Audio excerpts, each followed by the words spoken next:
6 p.m. with first bout at 7 p.m. this Saturday, October 18th. It's Brawloween at the complex, located at 1555 Yolanda Avenue. Did you know that deer collisions are covered under the comprehensive portion of your car insurance? That means, like with hail damage or vandalism, since they are out of your control, they don't usually raise your insurance rates. And that's a good thing, since most deer don't carry liability insurance. At Eustace Body Shop, we fixed all kinds of animal collision damage, from cows to raccoons, bobcats, and even turkeys. We can't do much for the animal, but we can get your car back on all fours and looking like new again. The most recommended Eustace Body Shop. That's who we are. This is Lincoln's home for sports talk on the FM dial. Also online at theticketfm.com. On the internet, KNTK FM Firth, 93.7 The Ticket. Make your next event unforgettable with Grazing Gouda, your local artists and experts in charcuterie and grazed tables. From boardrooms to ballrooms, they turn gatherings into experiences with stunning spreads of artesian cheeses, cured meats, fresh fruits, and gourmet bites. Perfect for corporate luncheons, weddings, parties, or any celebration that deserves a wow moment. They handle the details. You take the compliments. Book your graze table today at GrazingGouda.com. Grazing Gouda, because every event deserves to be savored. Rain, snow, or shine, John Henry's is here to keep your home's plumbing systems working properly no matter what kind of weather Nebraska throws at us. From unclogging toilets and drains to installing new water heaters and water treatment systems, John Henry's is your plumbing expert in the Lincoln and Omaha communities. Visit us at calljh.com or call John Henry's. 435-5555. John Henry's Plumbing, Heating and Air, and Electrical. Are you looking to upgrade or improve the garage door on your home? This is Cameron Hall of Doors Plus. At Doors Plus, we guarantee to offer a wide selection of options from 5 leading garage door manufacturers as we deliver a free estimate, exact measurements, and rapid installation with a 3 to 5 week time frame. When you choose Doors Plus for your residential garage door needs, you'll work with our experienced technicians and be ensured that your new door seamlessly complements your home. Give us a call at 402-590-5800 or visit us online at DoorsPlusLLC.com. Doors Plus, garage doors, and more. Are you looking for an exciting new way to put your skills to work? Explore new career options in the fintech industry at Currency, a Sandhills global company. We offer full-time positions in financial sales, compliance, operations, and other fields. We also offer a 4.5-day work week, an attractive benefits package, and opportunities for advancement. Put your motivation to work and grow with us at Currency. Visit gocurrency.com/careers to learn more. Coming at you live from the heart of Lincoln, America. This is Old School, sponsored by the Mercado by Certified Piedmontese. Nebraska Football Hall of Famer Jay Foreman and Austin Orman. Old School with Foreman and Orman on 93.7 The Ticket and theticketfm.com. Here we go. Welcome to it. Old School on a Thirsty Thursday. No Thirsty Thursday officially day. That's all right. We'll carry on. Austin Orman here and back in the saddle again. Husker Hall of Famer, 8-year NFL vet. Minnesota's very own Jay Foreman. Jay, been a couple days. How are you? I'm doing all right. How are you doing? Great. Glad to have you back. How's business all handled? Yeah. Truck's doing all right. It's all good in the hood. That's what we like to hear. Nebraska's heading up to the hood. They should be up in the hood already, right? They on their way. They're on their way, so it's look, man, it's a great opportunity. Minnesota is not the Minnesota of old. They are at home. It is Friday night. That is about the only advantage that only positive thing Minnesota has going for himself right now, or for them right now. That may be some outside zone, Matt Rule said. But, other than that, outside zone. We're gonna talk. We're gonna see that in live. We're gonna see it live, and then I'm gonna post it from the YouTube. I could talk you through it, man. There we go. But that's the outside zone to the left side has been a Minnesota staple all the way back since PJ Fleck has been here, and he loves running it to the boundary. I don't understand why, but it works. It's one of those counterintuitive things that it's a feel. It works for his team. You can't explain it. Eric, man. Your boy Eric just don't. My boy. Come on. Yeah, Eric. Come on. He my boy. It's all good. You know what, Eric? I think he's the one of the dudes when you grow up that he always like used to, like I guess technically bully people, but like rough them up. There's a lot of love. So I love you, Eric. That's your way you profess you love me. You missed me, didn't you? I missed you too. No, but I think look, it's a I wouldn't say it's an easy game. The pathway to win is very easy. It's very doable. Simple, if not simple. Easy. You don't have to play extremely well. I think Maryland's a better team than Minnesota. I think Maryland's environment probably is a little bit. I mean, the trip and all that stuff is a little bit different. I think their offensive line is average at best. They got a redshirt freshman probably at right tackle, and he is the only one with a little bit of vinegar. What is it? Vinegar. Piss and vinegar. Yeah. Mm-hmm. They're on the second team running back, and he's more of a downhill straight guy versus Taylor. Who looks the part, got some wiggle to him. Yeah, but I think he's hurt. Right? He's questionable now. When he's questionable at best, and the game's on Friday, he's not playing. And if he is, he won't be effective. I know that from reading scouting reports all the time. Wide receivers are okay. Number 0 is good. Tight ends they ain't gonna do nothing unless you let them. Even though one of the black shirt breaks on Whiteboard Wednesdays is going to show how the tight end can be effective, but it's self-inflicted wound. And then defensively, their defensive line looks good. Interior is probably the best. They're probably more stout, whereas Maryland's wasn't very good. Maryland was extremely good on the edges. Mm-hmm. Linebackers are average at best. I know they have number 3. Is it Petrich? Coy Parrish. Coy Parrish.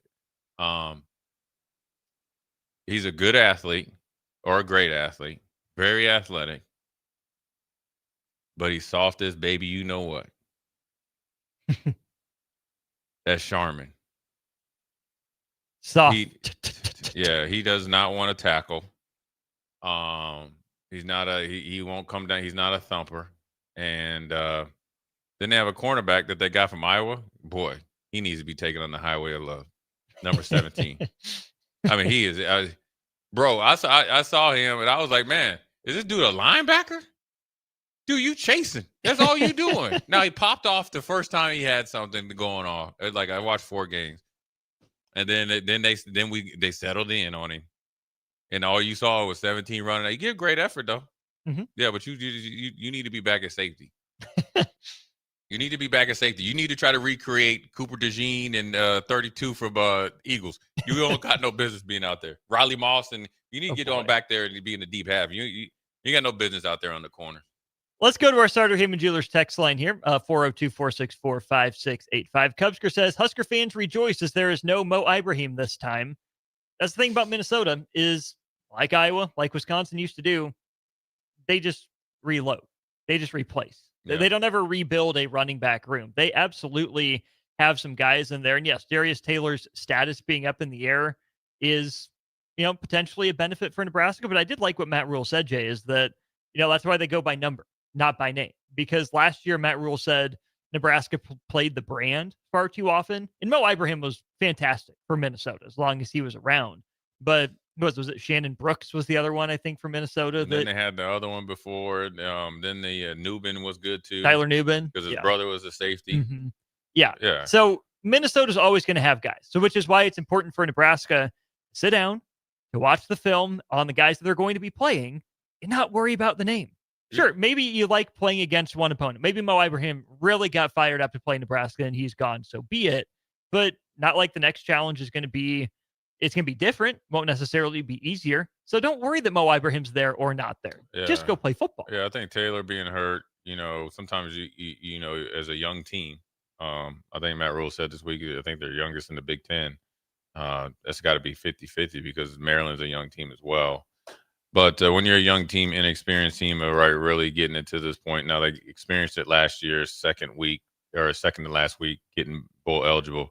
You can become bowl eligible the fastest since, Nice Mike was here. So there's a lot of outside factors that just can maybe increase the type of pressure on a game that you are heavily favored and probably should win by low to mid high or double digits.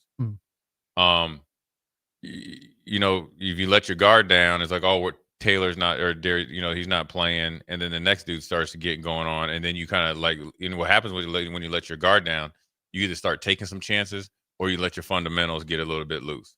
Now, Minnesota's offensive line, when I say it's not very good, it's actually a credit to them, because I think they on the sneak, and on the sneak, I mean, Iowa had won the Joe Moore Award for like 4 years in a row. And then Michigan won it for at least 2, maybe even the last 3, up until Washington got that one, but I'm saying before that, Yeah.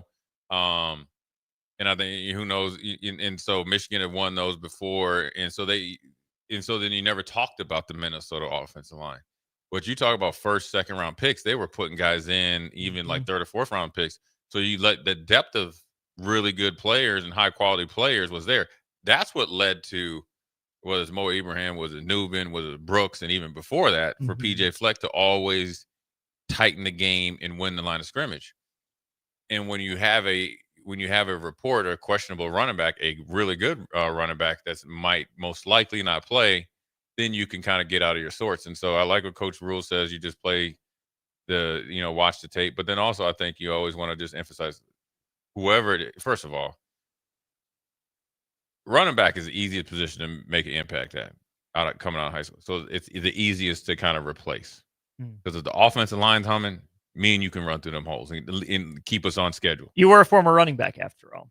It was dangerous too. I had to tighten Farley up, but so that means you always prepare for whoever's playing their best game, their best effort, mainly because it could be your first chance live on stage, and so he's going to want to show out. Couple other things I know Jay Foreman likes. First of all, the Mercado by Certified Piedmontese. Yeah. Big fan of that. You also like cold hard cash, I've been told. What do you mean? Who doesn't? I like cold hard cash. Yeah, so do I. So does everyone. And we have a chance for our listeners to win $1,000 in cold hard cash. I thought you were going to give me some cash. I was like, oh, okay. I was like, what's up? This is a great Thursday. Not this time. Oh, okay. But we got $1,000 that we're giving away to one of our listeners tomorrow at noon with our Cash Blitz keyword contest. Get your phone out, go to theticketfm.com or text 508-777-1000, and you can get ready for the Cash Blitz keyword, which is Bill, B-I-L-L, as in dollar bill, y'all, B-I-L-L. Text that to 508-777-1000. Your chance to win $1,000 will be announced tomorrow at noon. We will have another word right away at the top of the show tomorrow, just a 1-hour show tomorrow with pregame coverage kicking off right at 4 o'clock here. Couple other things from the text line here, Jay. Levi in Lincoln says he hasn't heard anyone this week mention Malachi Coleman having a whopping 1 catch for 6 yards for Minnesota this year. Yeah, I mean, I think, Malachi is still, look, he was here for 2 years. He got a little banged up. Obviously a tremendous amount of talent, and he's a great kid. I mean, let's just get that out there. And I think with him, what people don't understand, and I think, the 2 easiest positions, I think, to make an impact in coming from high school to college, I think number 1, easiest is running back.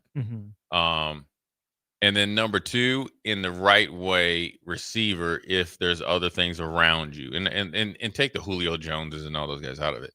I think when he came in, obviously Mickey had, his chance, and then he left. And then obviously you keep a guy like that because, number 1, I mean, Matt Rule, he's 6'4", 5, state champion in track, 4.3 40, but he had so much development that he needed. You know what I'm saying? How to like play big time football and use his size, or when to use his size, how to use it, using different rates of speed, increasing his catch radius and all that. And then he transferred to Minnesota. So I think he's still in that spot. And, as long as he stays down with it, I think eventually he'll start getting some more playing time. As long as he's approaching practice like it's a game. And then, going there. Because Minnesota has shown, at least under PJ Fleck, I mean, all the way back to when he was at, was it Western Michigan? He can put, I think he played receiver. Oh, he might have. I think he played receiver. So he's going to put guys in the league. And Minnesota's put guys in the league. So I think he's just got to be patient, and everybody wants to check up on him just because he transferred to Minnesota. But I don't know for a fact. I know PJ Fleck, they probably had some plan. We're gonna give you a chance to compete, but you still got to develop, and we still have good players. And there's a plethora of wide receivers across the nation that can, obviously be more than viable. What's the goal for Malachi Coleman? Is it to be like Diet DK Metcalf? I don't think DK Metcalf is like a DM, but yeah, maybe he could be like that. Diet. I think he can definitely be a guy that could definitely, take the top off the defense, whether it's by scheme or just, straight, running past people. But you're not going to be able to do that on a consistent basis in the Big Ten. I think eventually you'd like to see him have the ability to dictate coverage based on his speed and attributes, and then being able to add some, middle, intermediate type of game to him. And then obviously the one thing that you probably want for a guy like that, especially, this is my opinion, when I used to, I guess, scout, or when I used to go against guys that I knew I had a track background, and mainly it was the slot guys, but sometimes, like if you get a deep over or something like that, learning how to run after the catch is very different, for those type of athletes. So I think I could tell you, if he continues, he can catch the ball pretty good. So, Not stone hands by any No. He can catch the ball pretty good. He works on it and really goes and works on the nuances of it. I think in his mind is right. And all that stuff. You see him like, dang, where'd he come from? Mm-hmm. If I was him, I know Larry Fitzgerald does like a lot of stuff with local Vikings and all that. He could get in touch with Larry Fitzgerald and really kind of get in and kind of like just start at ground zero. And it's a hard thing to do. I had to do it when I was in the pros to learn to get how to go to the next level. It's like kind of, what on the pot or get off. And sometimes you got to have a hard conversation with yourself. But I think he's only going to get better. Speaking of taking that next step, Indiana football and its head coach took the next step. New contract recently signed just today. Kurt Cignetti, a new deal, 8 years, an average annual compensation value of $11.6 million. Railroader Matt, appreciate you sending that in on our Starter Human Jewelers text line. All right, Jay. Coaching searches are a great business for head coaches and their agents. How about that for Kurt Cignetti? Hired, from James Madison after the path that he had to walk before, and then already in year 2, a new contract worth almost $12 million. His third one. He got the initial one. Oh, that's right. He got the bump to $8 million. Right. Now he's at 11. But that's how you beat. Listen, I can tell you from a very reliable source. With Kirk Cignetti, no matter what they said at Penn State, I'm telling you exactly from a very reliable source that Kirk Cignetti told him that he wanted to stay in Indiana because he wanted to shove it to all the other schools when they didn't, really kind of, you're at James, just keep you down there. That was quote unquote. Yeah. So it's personal. He thrives on personal. And he's got a nice gig there. I think no matter what happens with him, the expectations will always be realistic. They're happy to have him. I'm sure the increase in, it's kind of like when Deion went to Colorado. It's bigger than just the on the field. Mm-hmm. The amount of money that you bring to the economy of Bloomington just around football, which was probably next to nothing, is increased. And so, and I'm sure he's going to up his staff and all that. So that's one off the list. Very quickly. That's less than a week later.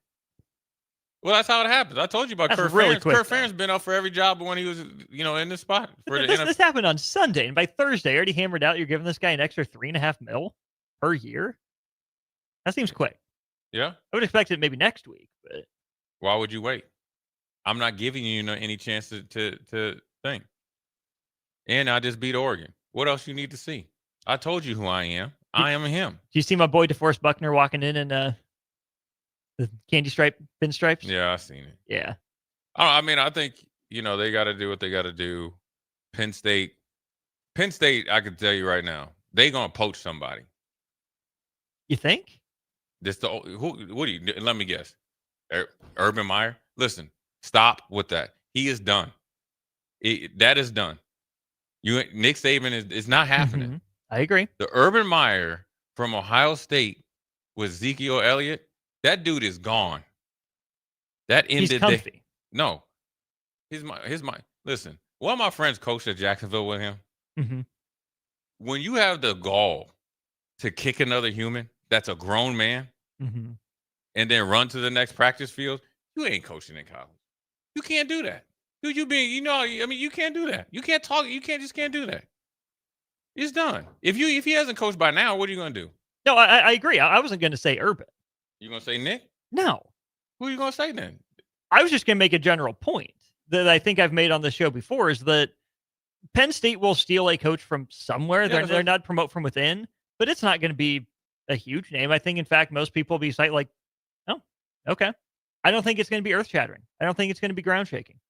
I really don't, because my rationale for this is it's a different sport comparison, but Kentucky men's basketball is a much more storied program in positive ways than Penn State football is. Same with North Carolina men's basketball. It's kind of the same type of guy that was running the program, though. Kind of. Yeah. Kind of. Very big personality. That's what I mean by yeah. that. Oh, for sure. But Kentucky did a full national search. They talked to Dan Hurley. They talked to Scott Drew. They talked to all sorts of people, like confirmed conversations.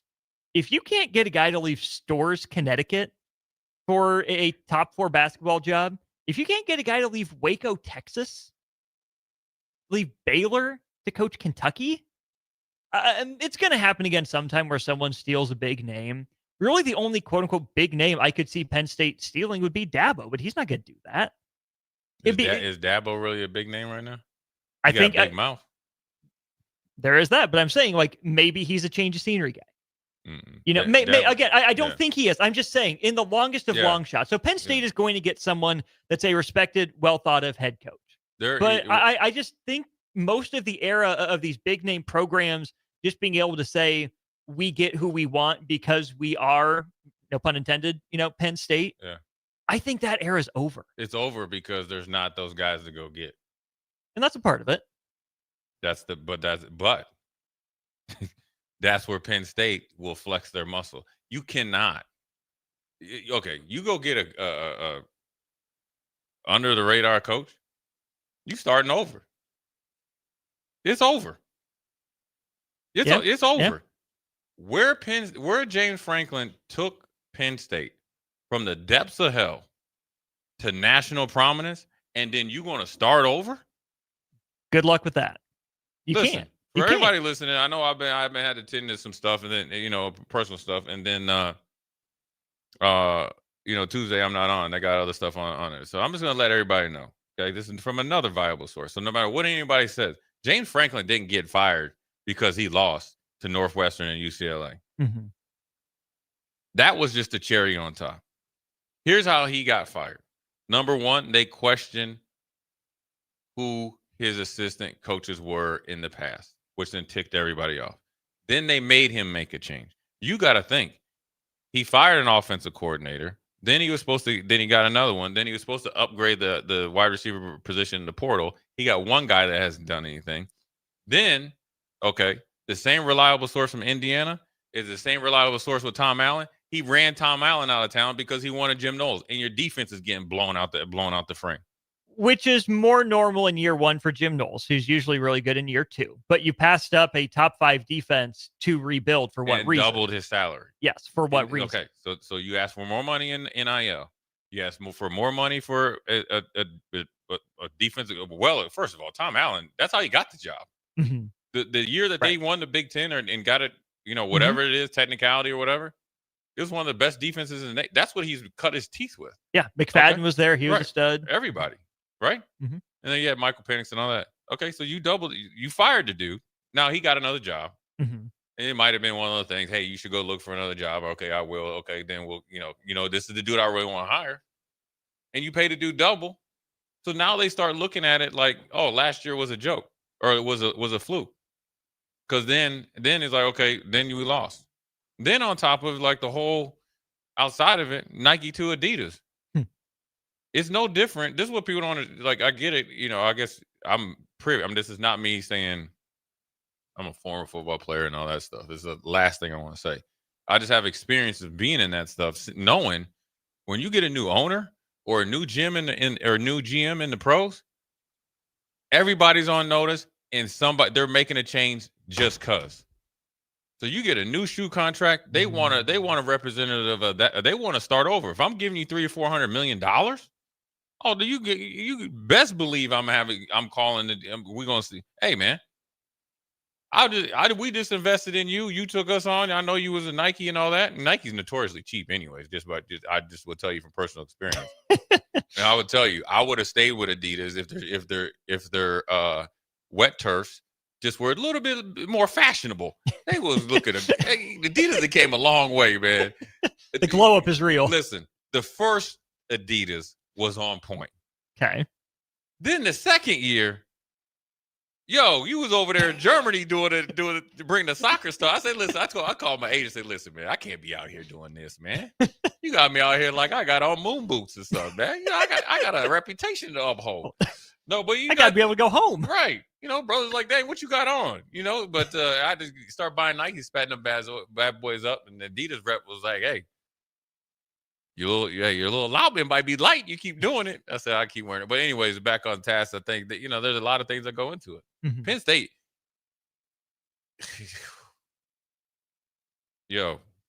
Drumstick keeps trying to throw out the name Joe Brady as the next Penn State head coach. That'd be a first timer, which I don't think so. I know with the owner of the Bills and the Sabres, he's a Penn State alum. Mm-hmm. So you think that he gonna call down there and say, this is your head coach? The dude that's my offensive coordinator from my professional football team that's really taken our franchise quarterback to the second slot behind Patrick Mahomes. And it depends on where you're at. You think he's better than Patrick Mahomes? And would you allow Penn State, even if that was the case, to make that hire before your season was over, probably in the AFC Championship game or beyond? I mean, Penn State can't go without a head coach from now until mid-February, the latest. Penn State? Yeah. Oh, you better get this thing tightened up real quick. Which is why I don't think it can be Brady. Yeah, I mean, I mean, sure, they would obviously look at it. I mean, you're looking at everybody right now. Mm-hmm.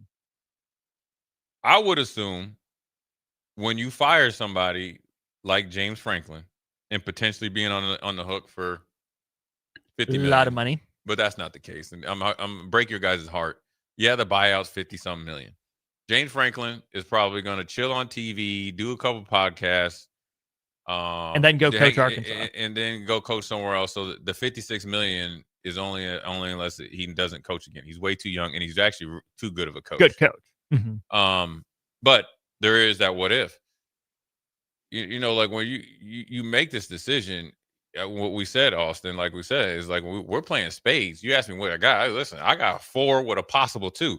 I got 4. That's now down to 3, but I still got my possible 2. Now you get down to 1 with your possible 2, then the spotlight's on me, right? And then so if these places, you heard about Matt Campbell and stuff like that, he would have to take that job. You got to. Yeah. It's a blue blood top 8 job. Mm-hmm. Just no matter who. What's funny is I could get to be the head coach, and I could just have us in here be the staff. We still be top preseason, top 8, top right. 10. He'll get it figured out by midseason. It will deserve it too, dang it. Yeah. He's Jay Foreman. I'm Austin Norman. We're going to go to break. Call up Evan Bland of the Omaha World Herald. Got some red-white baseball scrimmage to talk about. And some news in Husker football. All that ahead on Old School. You're listening to Old School with Jay Foreman and Austin Orman. Download the mobile app and listen wherever you are on 93.7 The Ticket and theticketfm.com. Boxing is back this Saturday with Brawloween at the Complex. The Midwest's best professional boxers will display their best performances with hometown favorites Clyde Godzilla Johnson and Cody Kerr among the boxers. Get your tickets at thecomplexlincoln.com where you can live stream this event as well. Nebraska football plays on Friday, so Saturday is open for you to attend or watch. Doors open at 6 p.m. with first bout at 7 p.m. this Saturday, October 18th. It's Brawloween at the Complex, located at 1555 Yolanda Avenue. Are you looking for an exciting new way to put your skills to work? Explore new career options in the fintech industry at Currency, a Sandhills global company. We offer full-time positions in financial sales, compliance, operations, and other fields. We also offer a 4.5-day work week, an attractive benefits package, and opportunities for advancement. Put your motivation to work and grow with us at Currency. Visit gocurrency.com/careers to learn more. Are you looking to upgrade or improve the garage door on your home? This is Cameron Hall of Doors Plus. At Doors Plus, we guarantee to offer a wide selection of options from 5 leading garage door manufacturers as we deliver a free estimate, exact measurements, and rapid installation with a 3 to 5 week time frame. When you choose Doors Plus for your residential garage door needs, you'll work with our experienced technicians and be ensured that your new door seamlessly complements your home. Give us a call at 402-590-5800 or visit us online at doorsplusllc.com. Doors Plus, garage doors and more. Limitless Male says it's all fun and games until your testosterone plummets. Testosterone levels can start falling as early as age 30 with symptoms like no energy, poor sleep, brain fog, belly fat, muscle loss, and mood swings. If this sounds familiar, get your testosterone checked at Limitless Male. We'll get you back in the game with more strength, energy, and confidence. When you feel this good, you'll wonder why you waited so long to get a free consult at Limitless Male. Get scheduled today. Make your next event unforgettable with Grazing Gouda, your local artists and experts in charcuterie and grazed tables. From boardrooms to ballrooms, they turn gatherings into experiences with stunning spreads of artesian cheeses, cured meats, fresh fruits, and gourmet bites. Perfect for corporate luncheons, weddings, parties, or any celebration that deserves a wow moment. They handle the details. You take the compliments. Book your graze table today at grazinggouda.com. Grazing Gouda, because every event deserves to be savored.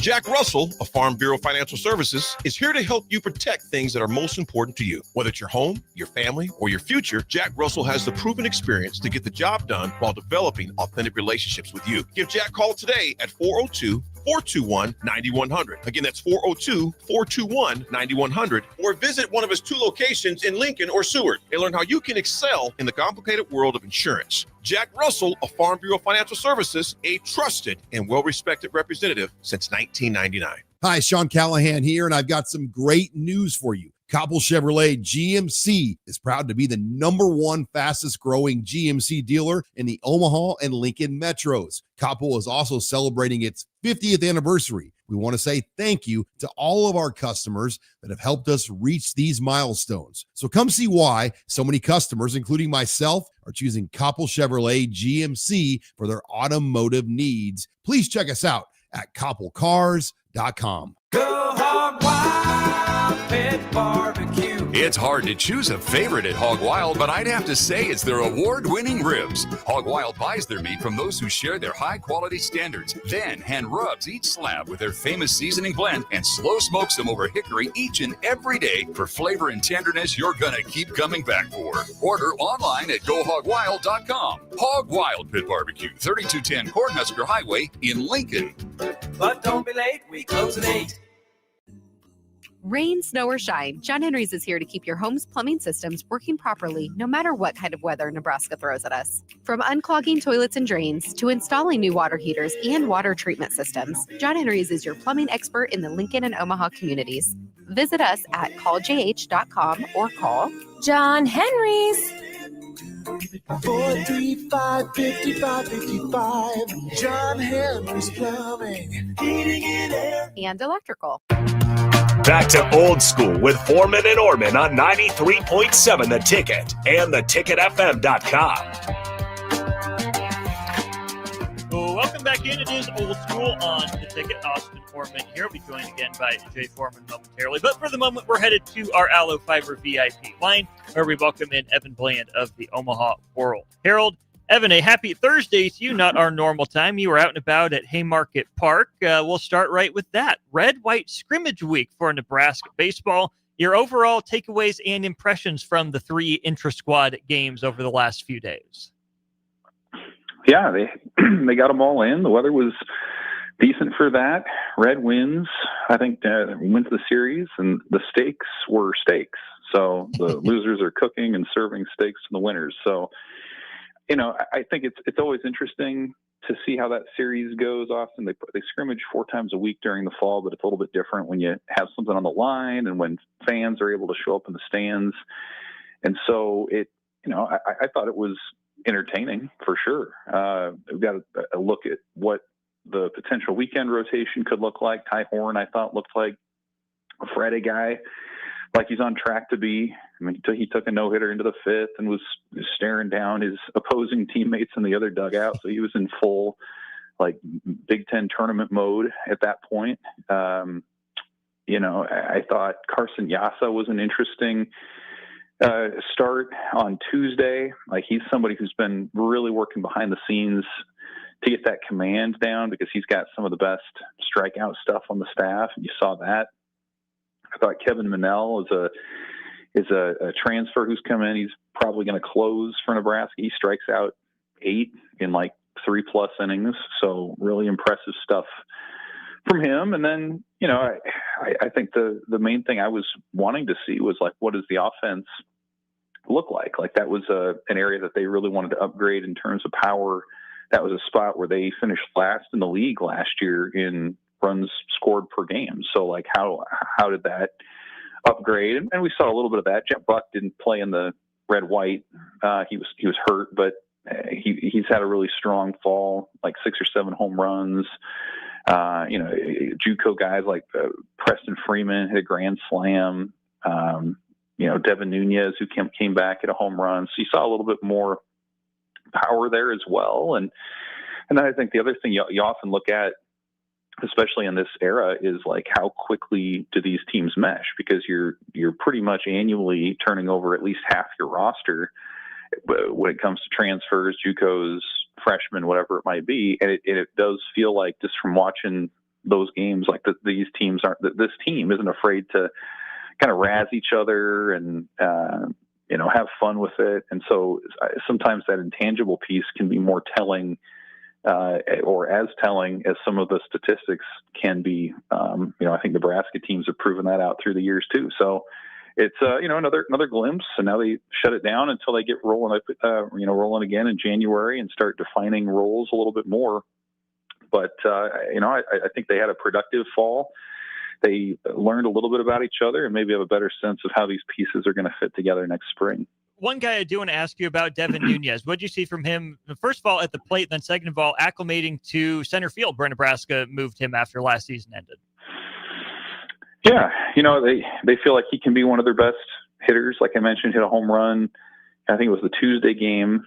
It was someone that they feel like has a lot of potential long term, and like so much so that they felt like they needed to get him in the outfield. Like the strength and maybe the experience of the group is on the infield. And so instead of sort of getting in when he can at DH or whatever, like they are making a concerted effort to get his bat into the lineup as much as possible. So he had some chances in left field last year, and I would say it was up and down in terms of how he handled it defensively. But that's been a priority this offseason. I don't recall any spectacular plays in center this week, but I don't really recall any mistakes either. So if he can, play solid defense out there, they feel like his bat is impactful enough that, that's how they're going to roll. It's come and gone since our last conversation, Evan, but I didn't mention it then. And I think with about a week to think on it now, the Savannah Bananas coming to Lincoln, obviously to Haymarket Park first, and then to Memorial Stadium then on Thursday and Saturday. That's all fine and good. I got to know, though, how involved was Nebraska baseball in making this happen, and Will Bolt specifically? Because I would wonder if Will Bolt might have said something about the fact that the Thursday game at Haymarket is College World Series opening ceremonies, and the Saturday game will be in direct competition with day one of the second bracket of the College World Series. Right. Yeah, there's some conflict there. And hey, if Nebraska turns in a magical season, that'd be a heck of a conflict to have to work around if they're just down the road in Omaha. But I don't know specifically what role Nebraska baseball played, if any. I mean, you look at the Bananas, I think it's a 70-stop national tour. Yeah. And so, I mean, my sense is that it was sort of coincidental that they happened to be rolling through Lincoln at that time. We've heard Troy Dannon, the AD, say before he would like to see the Bananas perform in town and have a chance to utilize Memorial Stadium in a different way. And so, assuming Nebraska baseball is not up in Omaha at that time, I would expect the crowds to be pretty good. I mean, they've built up a following nationally. It's a lot of fun. Some of the things that they do, it'd be interesting to see how they would configure Memorial Stadium to handle baseball. I know that they've maybe practiced in there a handful of times through the years. The baseball team has, but I can't recall ever seeing anything competitive or even an exhibition like this. So that would be really interesting. And then, of course, you have the former Husker himself, Kyle Perry, who's a part of that thing. And he was a big personality when he was with the program at Nebraska. He's a big personality now with the Bananas. So, again, in an ideal world, I suppose you hope for some conflict there and people wondering how they can split their time. But more than anything, it'll just be kind of another chance for people to enjoy maybe a different brand of baseball than what you see every year in the College World Series. And, I think Nebraska tends to handle these things pretty well. And I would expect that'll be the case roll through here in June. It just still strikes me as odd that it happens to be College World Series opening weekend. And I'm sure there is room for both. Obviously, it's Lincoln and Omaha, and the Savannah Bananas being probably a little bit more of maybe a regional draw, although they do have that 70 stop tour. I wonder if we'll ever find out from Troy Dannon if the Bananas did that intentionally, like it just worked out and they planned it to where, yep, we'll be rolling through here and we're about making the headlines. We're about getting eyeballs on us. So we are going to compete with, inarguably the biggest postseason event, end of season event held in Nebraska. It's been here for, 75 odd years with the College World Series. It seems, number one, very Savannah Bananas to want to compete with that for eyeballs and discussion like I'm bringing up now. But then I wonder too, there's no way Troy Dannon didn't know, right, that there's going to be competition in town. If he knew and didn't care and said the Bananas are in town, we'll take them, fine. Troy Dannon wasn't ignorant of the College World Series being that weekend, right? I can't imagine. I just think, again, it's probably logistically how it worked out. And, I haven't talked to either party to know how intentional any of that was. What I will say is the event in Omaha, is very much an Omaha thing. Not to say that Lincoln people don't go up there, but I think it can be sort of an out of sight, out of mind thing to where, especially in that Thursday game, you're probably catering to two pretty different audiences. And the other thing I would say too, Austin, is the thing about the College World Series is every year, it brings in thousands of people for some of these travel, youth baseball tournaments that go on. They come truly from all over the country, and they're staying in Omaha and they're staying in Lincoln, and you can bet. I'd be willing to bet, a shiny nickel that there'd be a good number of those teams that would be happy to make the short drive over and watch the Bananas on Thursday, or maybe even on Saturday, and then they have a CWS game lined up on a different time. So I do think there's enough for everybody to be happy. I think locally, the Bananas are going to draw well. They've shown that they do that everywhere that they go, and certainly if it's a College World Series like we've seen a couple of years ago, and you have a lot of SEC and big name powers like those folks are going to be rolling in for one purpose only. And so I think there's a way that everybody comes out pretty happy, and that good baseball is seen by all. The only other little thing I'll add on this is that tickets are going to be interesting because, of course, they do the lottery, right? Master style for your chance to win. I think if it was just the walk up, buy your tickets, I think there'd be plenty of those travel teams in there. But I'm curious to see how that lottery goes. Evan Blaine of the Omaha World Herald with us here on our Allo Fiber VIP line. Some stuff going on in Husker football. Evan, let's start with the 5-1 record. Nebraska, a chance to get bowl eligible tomorrow in mid-October. What would that represent to you in terms of the step forward for the program under Matt Rule, if they're able to get 6 wins in 7 tries and be more worried about where they're going for a bowl rather than if they're going bowling? Well, I think the sign of progress is probably just the fact that it hasn't been mentioned at all this week. How many times in the last 2 years has Nebraska gotten to 5 wins and everyone's holding their breath? Okay, is this the time? Do you break that drought? And it was a big deal when they did last year. And now here they are at 5-1. People, generally project them to be favorites against Minnesota. And you just don't hear a lot about the qualifying for a bowl game. Like that's a sign of a program that I think has bigger goals, that now has done that already.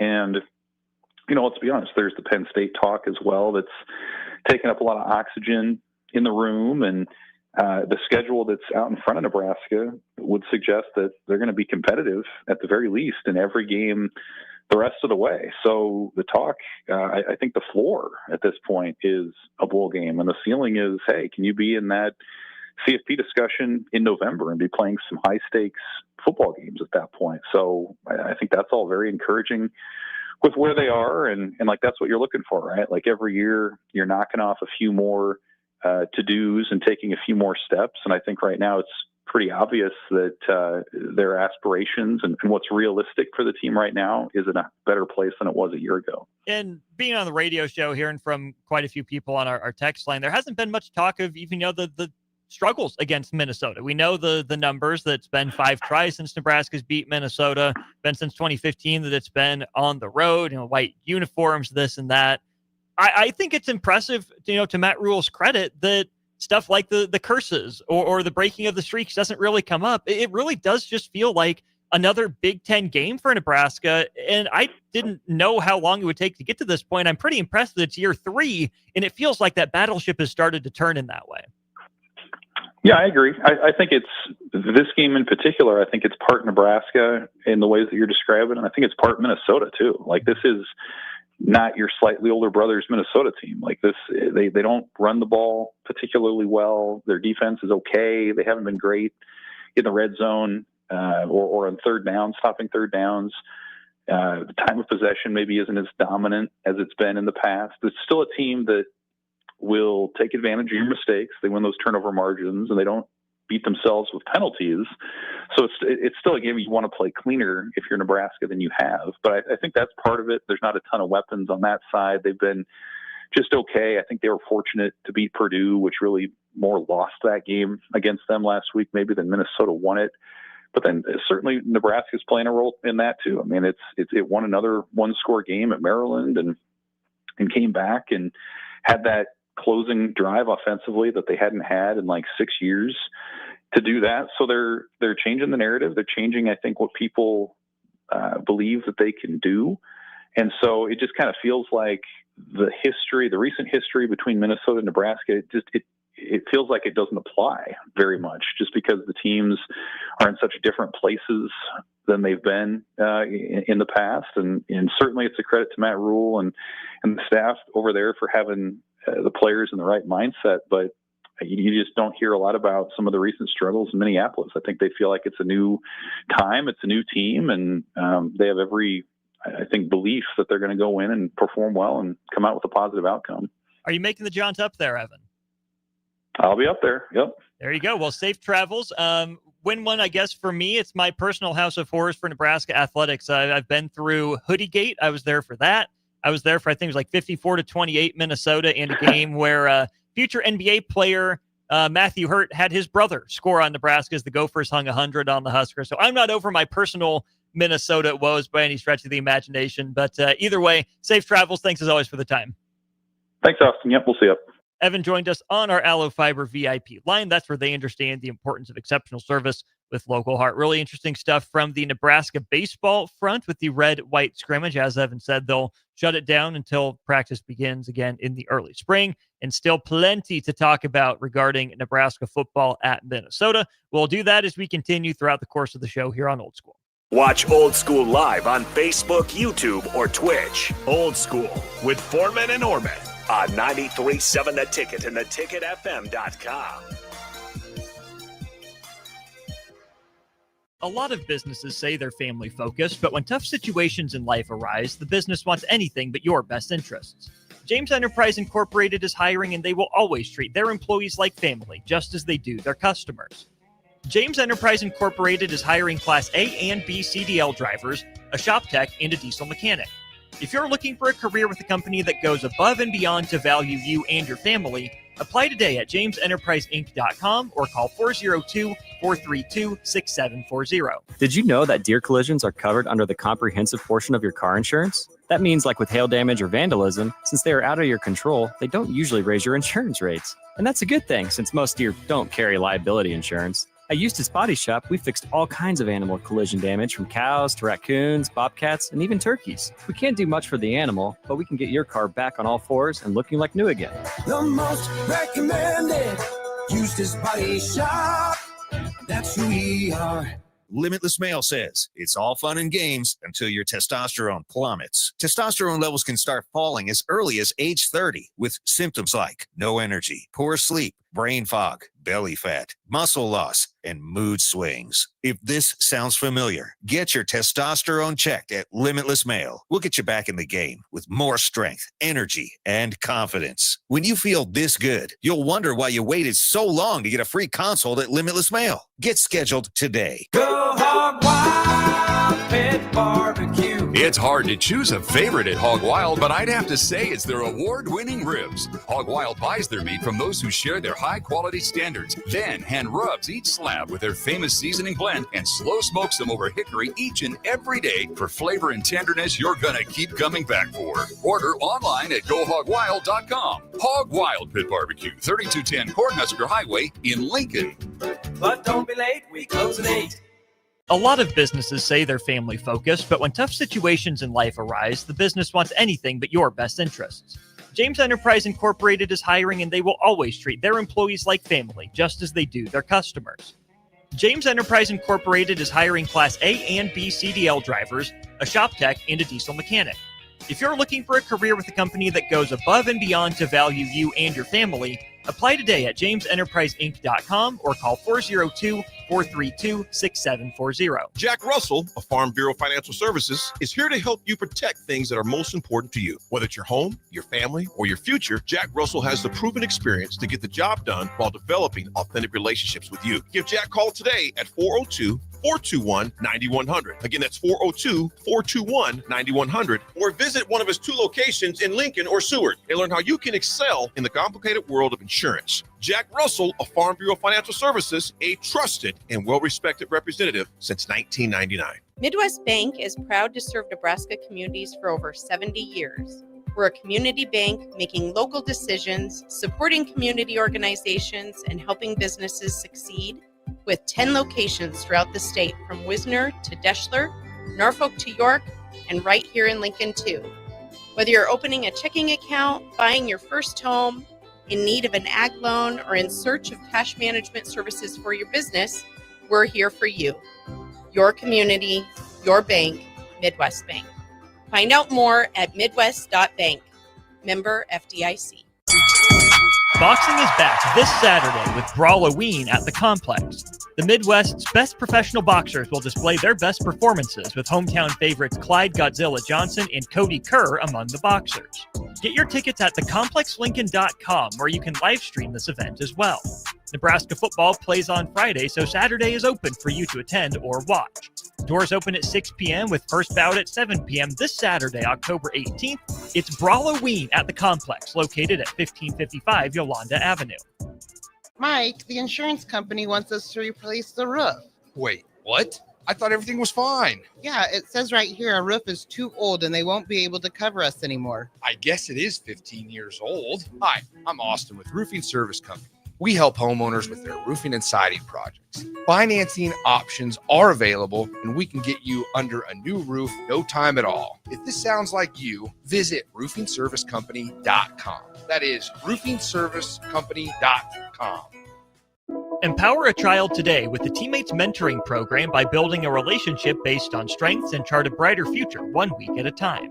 Find out how you can be a mentor by visiting lincolnteammates.org. Become what you needed as a kid by joining the Teammates Mentoring Program today. If the power is out, traffic lights might be too. If you come across a dark intersection, treat it like a four-way stop. See more tips at les.com/safety. Things that impair you come in many different shapes and sizes. Some are the shape of beer and liquor bottles. Others look like cigarettes but aren't cigarettes at all. These are the things we know impair us, the things our parents warned us about. What we're not always aware of is our new prescription or the over-the-counter medicine we picked up just for allergies or a bad cold. See, it doesn't just matter how much of a substance you take. If you are impaired, driving is deceptively dangerous. Don't drive impaired. Paid for by the NDOT Highway Safety Office. I can't believe I just scratched that car. Find my insurance card. Dude, what do you have in this glove box? Ew, are these socks dirty? Oh, forget about the socks. I need my insurance card. Just pull it up on the State Farm mobile app. But I can do that? Oh, hey, I can do that. Yep, it's called service. I can file a claim on here too? Yeah, it's called service. Whoa, I can call my agent too? It's called service. Call your local State Farm agent, Vinny Krikak, today at 402-474-1173. For remote starters, audio upgrades, and more, there's only one place to go. Auto Sounds of Lincoln at 48th and O. Back to old school with Foreman and Orman on 93.7 The Ticket and theticketfm.com. We're back wrapping up hour one of Old School. Austin Orman, Jay Foreman with you. Big thanks to Evan Bland of the Omaha World Herald for chiming in over the last 20 minutes or so. Really appreciate everyone texting in on our Sartor Heyman Jewelers text line. 0595 says Kyle Mindenhall. I'm wondering if you mean Kyle Whittingham of Utah, but that's a guy that I think is too old to leave Utah. Why would he? At this point, I mean, he's retire, ain't he? Yeah, sooner or later. He already named his coach in waiting out there at Utah. So, no, I don't think that's necessarily going to happen. Really interesting He stuff. was talking about the dude going from Utah To Penn State or to Nebraska. Either way, he's not leaving. Well, he ain't going to, but we got a coach at Nebraska. That's what I'm saying. They might not have a coach at North Carolina for very much longer. Pablo Torre has been on a generational run, Jay. He dropped a spoiler for tomorrow's episode regarding North Carolina football. With Bill Belichick? Multiple sources tell Pablo Torre that North Carolina general manager Mike Lombardi left the team in August, 2 weeks before the season opener, to fundraise in Saudi Arabia. For who? North Carolina? For North Carolina. And it ain't work? I don't know. Oh, we'll he find out left tomorrow. and he was there for 2 weeks. He left 2 weeks before the season started to go to Saudi Arabia to try to raise money for North Carolina. Nothing wrong with that. Same thing that Colorado dude did. Remember that special teams coordinator that did that? I'm gonna tell you what my old agent said, man, and I saw it on a podcast. He just said that Mike Lombardi, and I knew Mike Lombardi just from when I was getting drafted or whatever, and I might have seen it. You know, he was always cool to me. I had no reason to kind of be nothing but cordial with him. But Peter was like, "Hey, man, he's one of the most dishonest dudes out there." Oof. And so he blames him for North Carolina being bad. It's on everyone when you're that atrociously bad. You can't get that talent to come play for Bill Belichick. I think it's going to take some while. I think Bill Belichick is still getting used to this college game. I think like anybody that comes from, even if you go from a lower level school to a bigger school, getting used to the type of athlete that you need, and then also getting used to coaching not only in this day and age of college football, but these type of kids. Or are they Generation Z? I have no idea. I think so. Because I'm Generation X, right? Your generation throw the bones. Yeah. So I think that's where it's at, and they missed on the quarterback. So that's a huge thing. So, you know, wherever they get the money at, they go get it. And, you know, the biggest thing is they just got to put a better team on the field. You'd think that'd be easier to do with Bill Belichick, guess not in year one, and we'll see if there is a year or two in Chapel Bill, North Carolina. Before we go to break, you think he would really leave? You think he would just, because that could be his last experience as a coach. You think he would go out like that? I could see him getting it back next year to like 8-4, 9-3. Yeah, 9-3, and then like, all right, I didn't really want. I'm done. If he gets to 6-6 either of the next 2 years, he's got to be done. Well, if he gets 6-6 this year, he's got to be better next year, right? Don't do it. It's not worth it, Bill. You don't need the money. You don't need the legacy. With everything that's happened. Yeah, but Austin, you don't want to go out like that, though, man. I'm telling you. It's you. better go out at 6-6 than 3-9. Yeah, that's what I'm saying. You got to come back. You got to run it back next year. No, if you're 6-6, you call quits. If he's 3-9 this year, he runs it back to try to get that 6-6. Oh, they're on the right upswing, and then he finds a successor in the offseason. Back, man. I mean, you got to think, man. The way that last year with the Patriots, you're hiring Joe Judge and those guys to be the offensive coordinators and their defensive guys. Well, look how good Drake May's playing without them. I know, it's really unfortunate. But he wasn't the coordinator. It was Mac Jones. I know, who made the Pro Bowl, and then you got to think all that stuff. You don't want that to be the last, because then they won't talk about all the championships you won. And that's a problem. That's what you need him to talk about. Yeah, he got to run that. Eric thought I was a boomer. Man, Eric be killing you. Yeah. Straight up. It's all love, though, Eric. We'll go to break. Hour 2 of Old School on the other side. You're listening to Old School with Jay Foreman and Austin Orman. Download the mobile app and listen wherever you are on 93.7 The Ticket and theticketfm.com. This is Lincoln's home for sports talk on the FM dial. Also online at theticketfm.com. On the internet. KNTK FM Firth. 93.7 The Ticket. Galfa Roofing would like to remind all motorists that each year thousands of people die or are seriously injured because of reckless drivers. When you get on the road, do yourself, family, and your community a favor. When driving in child-populated areas, remember the 3 C's of safety: caution, courtesy, and above all, common sense. Galfa Roofing, providing residential roofing, siding, and gutter services, metal roofing, roofing inspections, and more. No job is too big, no job is too small. One call does it all. Galfa Roofing, on the air because they care. If the power is out, traffic lights might be too. If you come across a dark intersection, treat it like a 4-way stop. See more tips at les.com/safety. Empower a child today with the Teammates Mentoring Program by building a relationship based on strengths and chart a brighter future 1 week at a time. Find out how you can be a mentor by visiting LincolnTeammates.org. Become what you needed as a kid by joining the Teammates Mentoring Program today. Limitless Male says it's all fun and games until your testosterone plummets. Testosterone levels can start falling as early as age 30 with symptoms like no energy, poor sleep, brain fog, belly fat, muscle loss, and mood swings. If this sounds familiar, get your testosterone checked at Limitless Male. We'll get you back in the game with more strength, energy, and confidence. When you feel this good, you'll wonder why you waited so long to get a free consult at Limitless Male. Get scheduled today. Boxing is back this Saturday with Brawloween at the Complex. The Midwest's best professional boxers will display their best performances with hometown favorites Clyde Godzilla Johnson and Cody Kerr among the boxers. Get your tickets at thecomplexlincoln.com, where you can live stream this event as well. Nebraska football plays on Friday, so Saturday is open for you to attend or watch. Doors open at 6 p.m. with first bout at 7 p.m. this Saturday, October 18th. It's Brawloween at the Complex, located at 1555 Yolanda Avenue. I can't believe I just scratched that car. Find my insurance card.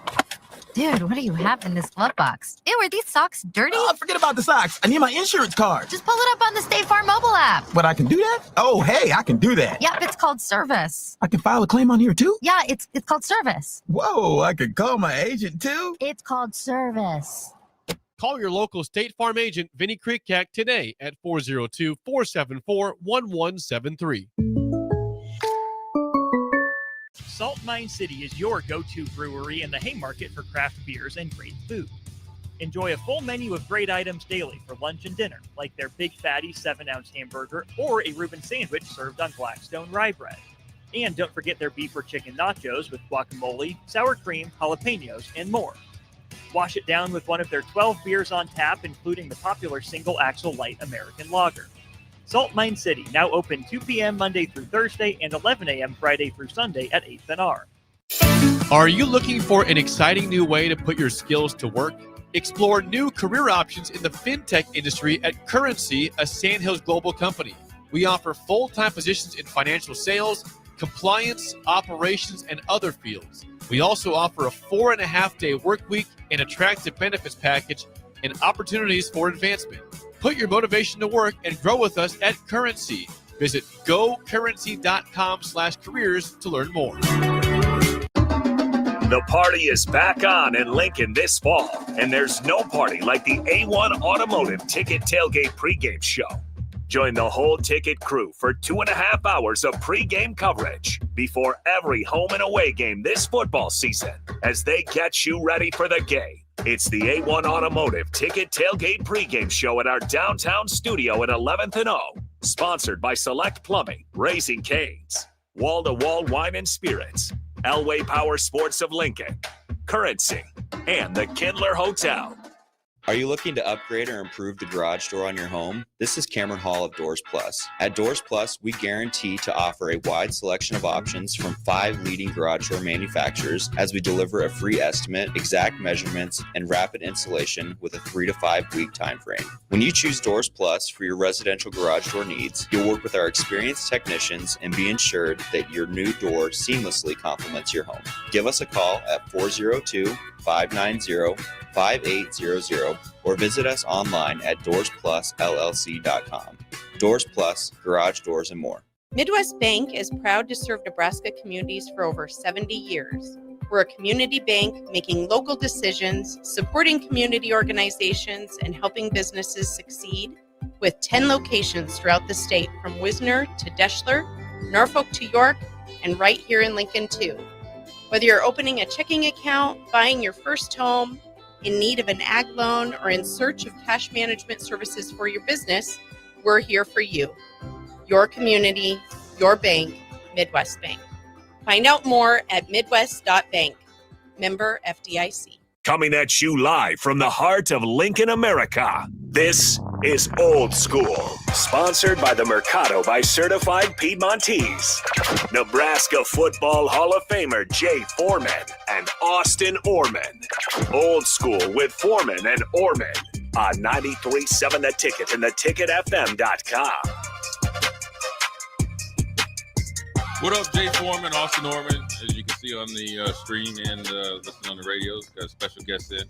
Be in every week, obviously, of a game. Jason Peter, former Black Shirt, and knows a little bit about D-line play. And we'll jump right into that, Jason. I'd rather talk about the Mike Lombardi stuff going over to. I mean, he must not know. You got to go over there with some Saran wrap or some glass plates, and let those do. If you really want some money, you got to get in the fight ring. That's right? how all those OnlyFans girls are going over there and getting paid. That's the way to do it. We'll deal with that. Jason, what do you think about me and you, both of us have lived in Charlotte. Right. Both of us know how much money there is in Carolina in general, but more importantly down at Chapel Hill. Yeah. What do you think about him in his? I mean, he hadn't only been there for a few months. Right. That his first objective is to go overseas to raise money. Does that mean that they were having problems internally? Because the AD is out of there, and he's a big money guy. So he's like, we got to get some money somehow. I mean, wouldn't you think? Like, I mean, and living down there, like you have Carolina, you have Duke. I mean, those are the two big boys where people have so much pride for their alma mater down there. Like they just are all kind of that baby blue, or they're that Duke blue. And like you said, there's money. So I don't know why you pack the jet and you go overseas that quick before training right camp? I mean it just doesn't make any sense. And especially with Belichick coming in there at that point in the season, everybody had to have been excited. Like, oh, we got a guy here that he's gonna bring us back, and so that's an odd decision. I don't know a ton about Lombardi, but he's not well liked in the NFL realm. And that's, how that is, sometimes, that could be fairly, but I think also, Jason, this, and we talked about this outside of the studio, is that their athletic director, who, correct me if I'm wrong, Austin, is about to resign. Or he's and I think in 6 months or something. Yeah, something like that. Is a big money guy himself. Yeah. Supposedly, it wasn't his choice for Belichick. It was like the powers that be. Right. So with that being said, Belichick and Lombardi and company coming in, they probably know, like, you can't go to the AD and say, okay, well, who's our best donors? Yep. So you probably had to go somewhere else. Yeah, I'm sure that handcuffed them to some degree. It's just crazy to kind of just overstep the athletic director totally on a hire like that. I mean, I'm guessing that you probably could have talked him into it as well. Yeah. The fact that you're dealing with Bill Belichick here, so you'd think it would be an easy sell. He may kind of counter it a little bit and say, well, for all the positives, we also have these negatives. Guy hasn't been in a college game in God knows how long. He's kind of old. He's got his life is kind of a distraction. Right. Yeah, but that was a ballsy move to go over the head of Cunningham. Is that what you said? Yeah, right? Cunningham. Yeah, big NASCAR guy and obviously a money guy. And you speak of distractions. I mean, obviously we know that potentially Coach Rule's name is, and just whether it's perception or reality, tied to, the Penn State and potentially some other jobs. From our experience, because we dealt with our own distractions. Right. Talk about how important leadership is when it's time to really get everybody in the guardrails and lock in and understand the main thing is the main thing, and that's to play good football. Yeah. I mean, we had obviously some off the field incidents. Then it kind of turned into an attack on T.O. Because he was letting, some of these guys play. And it really has to come from the player leadership, right? It has to come from inside that locker room and not necessarily the head coach standing up there and saying everything, but it's got to come from the players. And, your captains are obviously, some of them are young. Do they know how to handle something like this? It's more than just getting up saying, that's our coach, there's more to it than that. And it's a constant thing that you're reminding yourselves of it all the time. Not that it overtakes your main objective, which is to win each and every Saturday. But it certainly can be a distraction that can just chip away at a team. And then before you know it, if you don't have that leadership, and everybody's kind of looking for answers and you're letting teams come in and you're losing games, and it can be a slippery slope. Yeah, I think one of the big things I want your opinion on is that you have to also be realistic. The better you play, the more it's going to happen, right? The more talk until they decide on a coach. Right. And let alone, don't be stupid and think like other schools won't come pick it. So you also got to be really hyper-focused on understanding that you got to handle your business. I think that's the biggest thing with the distractions. If you handle your business, I can't worry about Jason until we both handle our business and we come together. Then we're going to handle our business, and that's probably what made us so good.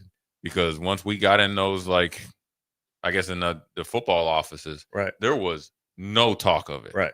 No matter if somebody was going, we were just football or football or nothing else. Yeah, I think he can't let this thing drag on, right? Like his problems, those are adult problems. Those are, he's 50 some years old and you have, 17, 18, 19, 20-year-olds in that locker room. And, they came to play for you. So you can't let this thing, like, we talked, if you're going to take it, man up and take it, right? Like, hey, this is my alma mater. This is, a place that's always been special to me. Like he said, I met my wife there, blah, blah, blah, all that stuff. But you can't leave these kids just hanging on here for the next couple months, right? Because whether you think you're doing a good job of it or not, of squashing, all the talk and the rumors, the reality is these kids hear stuff, they read stuff, everything is out there nowadays. And that is just in itself is just one huge distraction, and kids wondering, well, is coach going to be here next year? I have 2 years left. Do I want to just bail? I mean, it's just a ton of things now with obviously being able to leave and the transfer portal and NIL, all that stuff comes into play.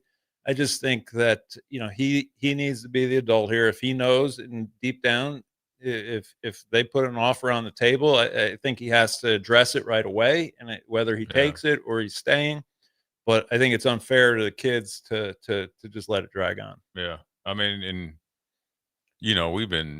heck, we both negotiated as rookies. Right. I mean, dealing with, you were obviously more high profile as a first round pick. I was just, getting in there, but I was the last guy in my rookie class to sign. Yeah. And it wasn't by my choice. Right. It was the Buffalo, I think his name is Tessendorf or Offendorf. He was gone somewhere. The offensive lineman. The GM had signed everybody else, and he must have forgot. And then he took off. Yeah, and then so they had to get him off of vacation before training camp, and whatever. So I think sometimes it's like out of your control. Oh, and the best thing you can do is just do it, and speedy answer is going to do everybody process. But Kirk Cignetti getting paid, is going to amp it up. Nebraska plays better or wins.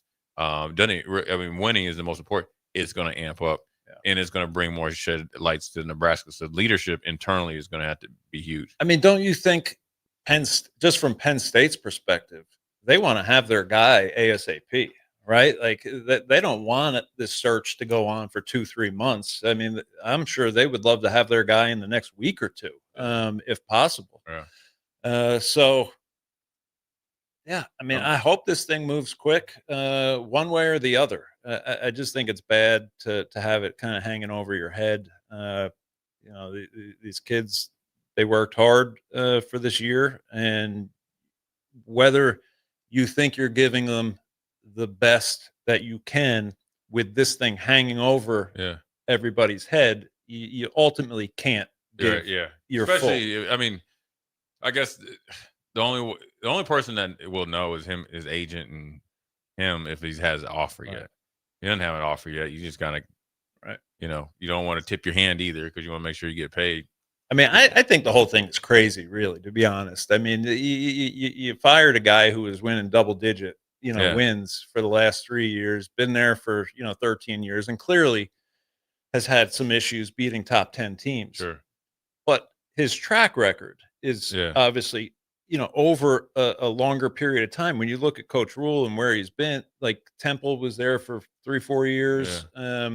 Same with Baylor, right? Like Franklin was there for 13 years, and took a program that was kind of, we talked about it, like Bill O'Brien kind of went in and stabilized it, but by no means were they, competing for championships or anything back then.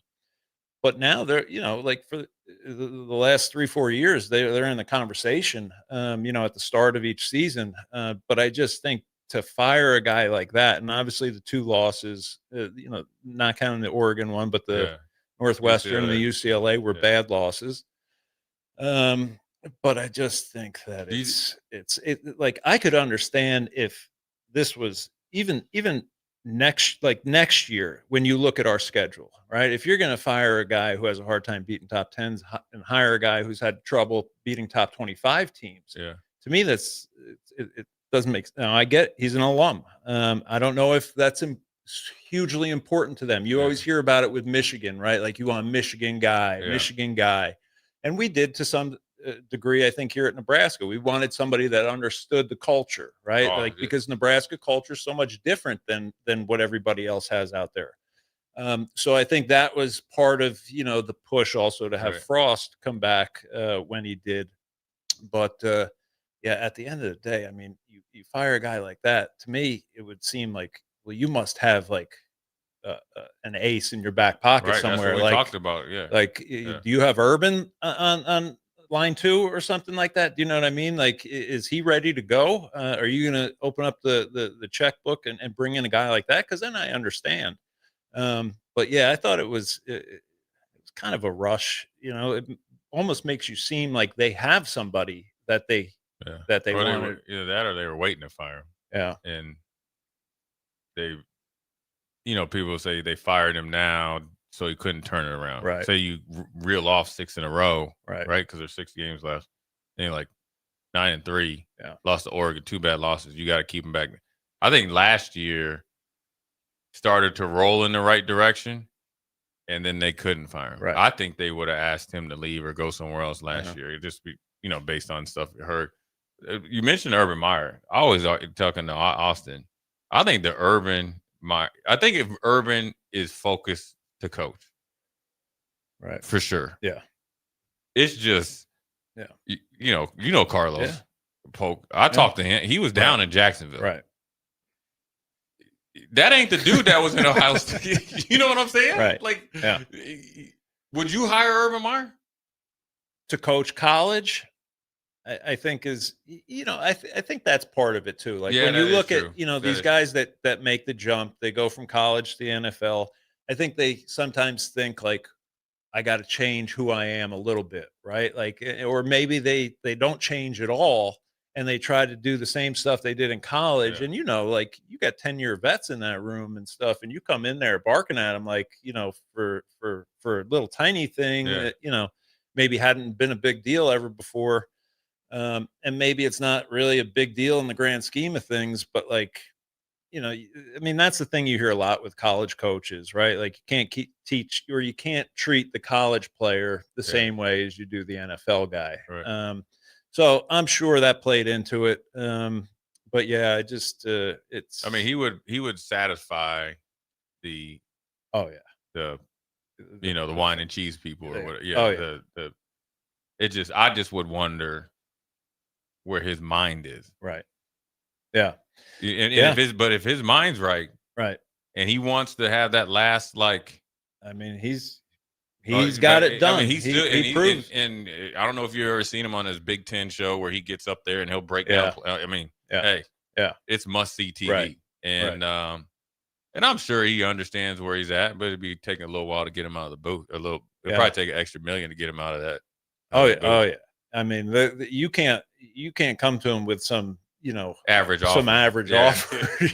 I mean, you got to come some sort of like record breaking for a college coach. Yeah. And also, I'd probably say he would probably want to come with a coaching waiting. Right. Like, right. All right, I'm gonna give you 4 years. We're gonna get in the national title hunt. I'm gonna turn it over to Brian Hartline or something like that because his name's so. Yeah. And make no mistake about it. Like if Urban went there, they would be immediate national title contenders. Right. Just on GP. Right.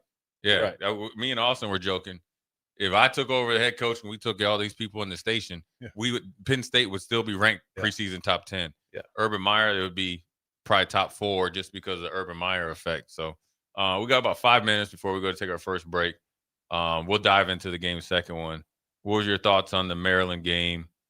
First road game or true road game, but it was able to come out with the, not last second, but last drive victory. Yeah. I mean, it's good to get the win. It'd been something obviously that we'd struggled with, last kind of drive sort of deal. And they didn't play great, I thought, in the second half, but they found something there towards the end.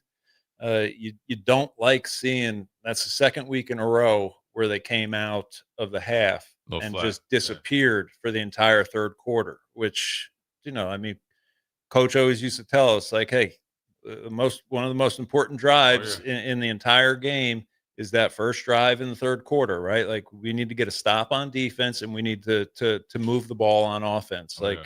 So that's concerning because you start to ask, well, what's happening in the locker room, or what type of adjustments are they making, or lack of adjustments. But that's just, for me, that's concerning because when you play good teams, and when I say good teams, I mean guys, teams that are competing for conference championships and stuff like that. And I think Maryland is a good young team, obviously good young quarterback, some good young players, but I don't think, nobody's getting them confused with Ohio State.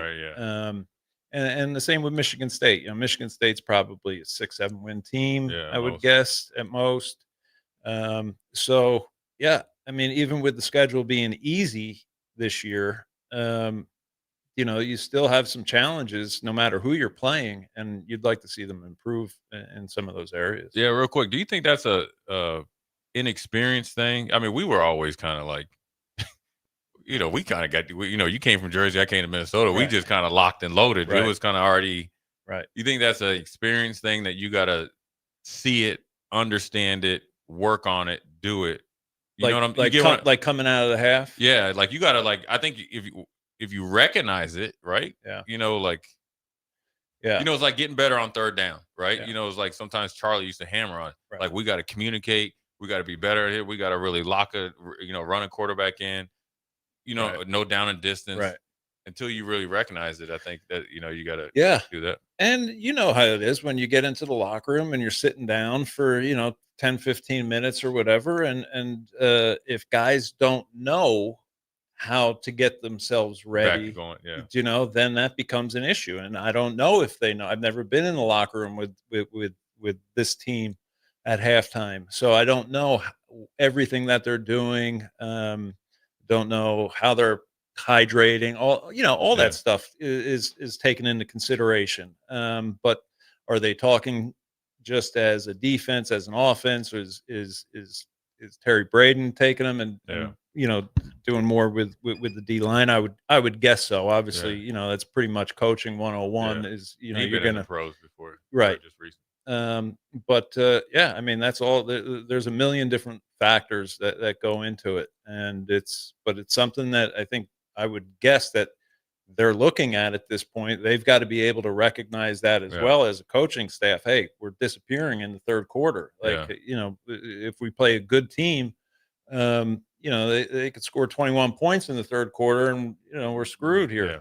Yeah. I think it's one of those things that probably because the coaches are adults, they recognize it. They're going to, I think that's probably one thing you can't lean on these players yet. You're going to have to take a Jason Peter, Jay Foreman, or Austin and kind of hold, you know what I'm saying? Yeah. Like whether it's pull them aside in the locker room Yeah. and say, all right, enough's enough. Right. We're halfway through the season. We need to come out of this locker room on fire. So this is what we have to do Right. until it becomes a learned behavior. Because you don't want that, because you don't always, one thing I'll say is that you don't ever want to be like that cardiac team, like one drive, like, because you see it in the NFL all the time. The Chiefs went 15 and 2 last year, 15 and 2. And then what 10 games, Austin, by one score? Or it was a lot. I mean, them and the Vikings a couple of years ago. Vikings a couple of years ago. Yeah. You win 9 one-score games, and then this in the league. Then the next year, you lose 7 of those, and then everybody's like, "What happened?" So you want to make sure you're able to, especially against a team like Minnesota. I mean, we talked about it. Like, is there such a huge difference between when you look at, say, the Frost team that lost, I don't know, 7, 8, 9 games or whatever by like 3 points or 6 points, right? Like, it is literally the bounce of the ball, right? It is a fingertip that gets up from a D lineman that just barely grazes the ball. That changes, whether or not you're going to win that game or lose that game.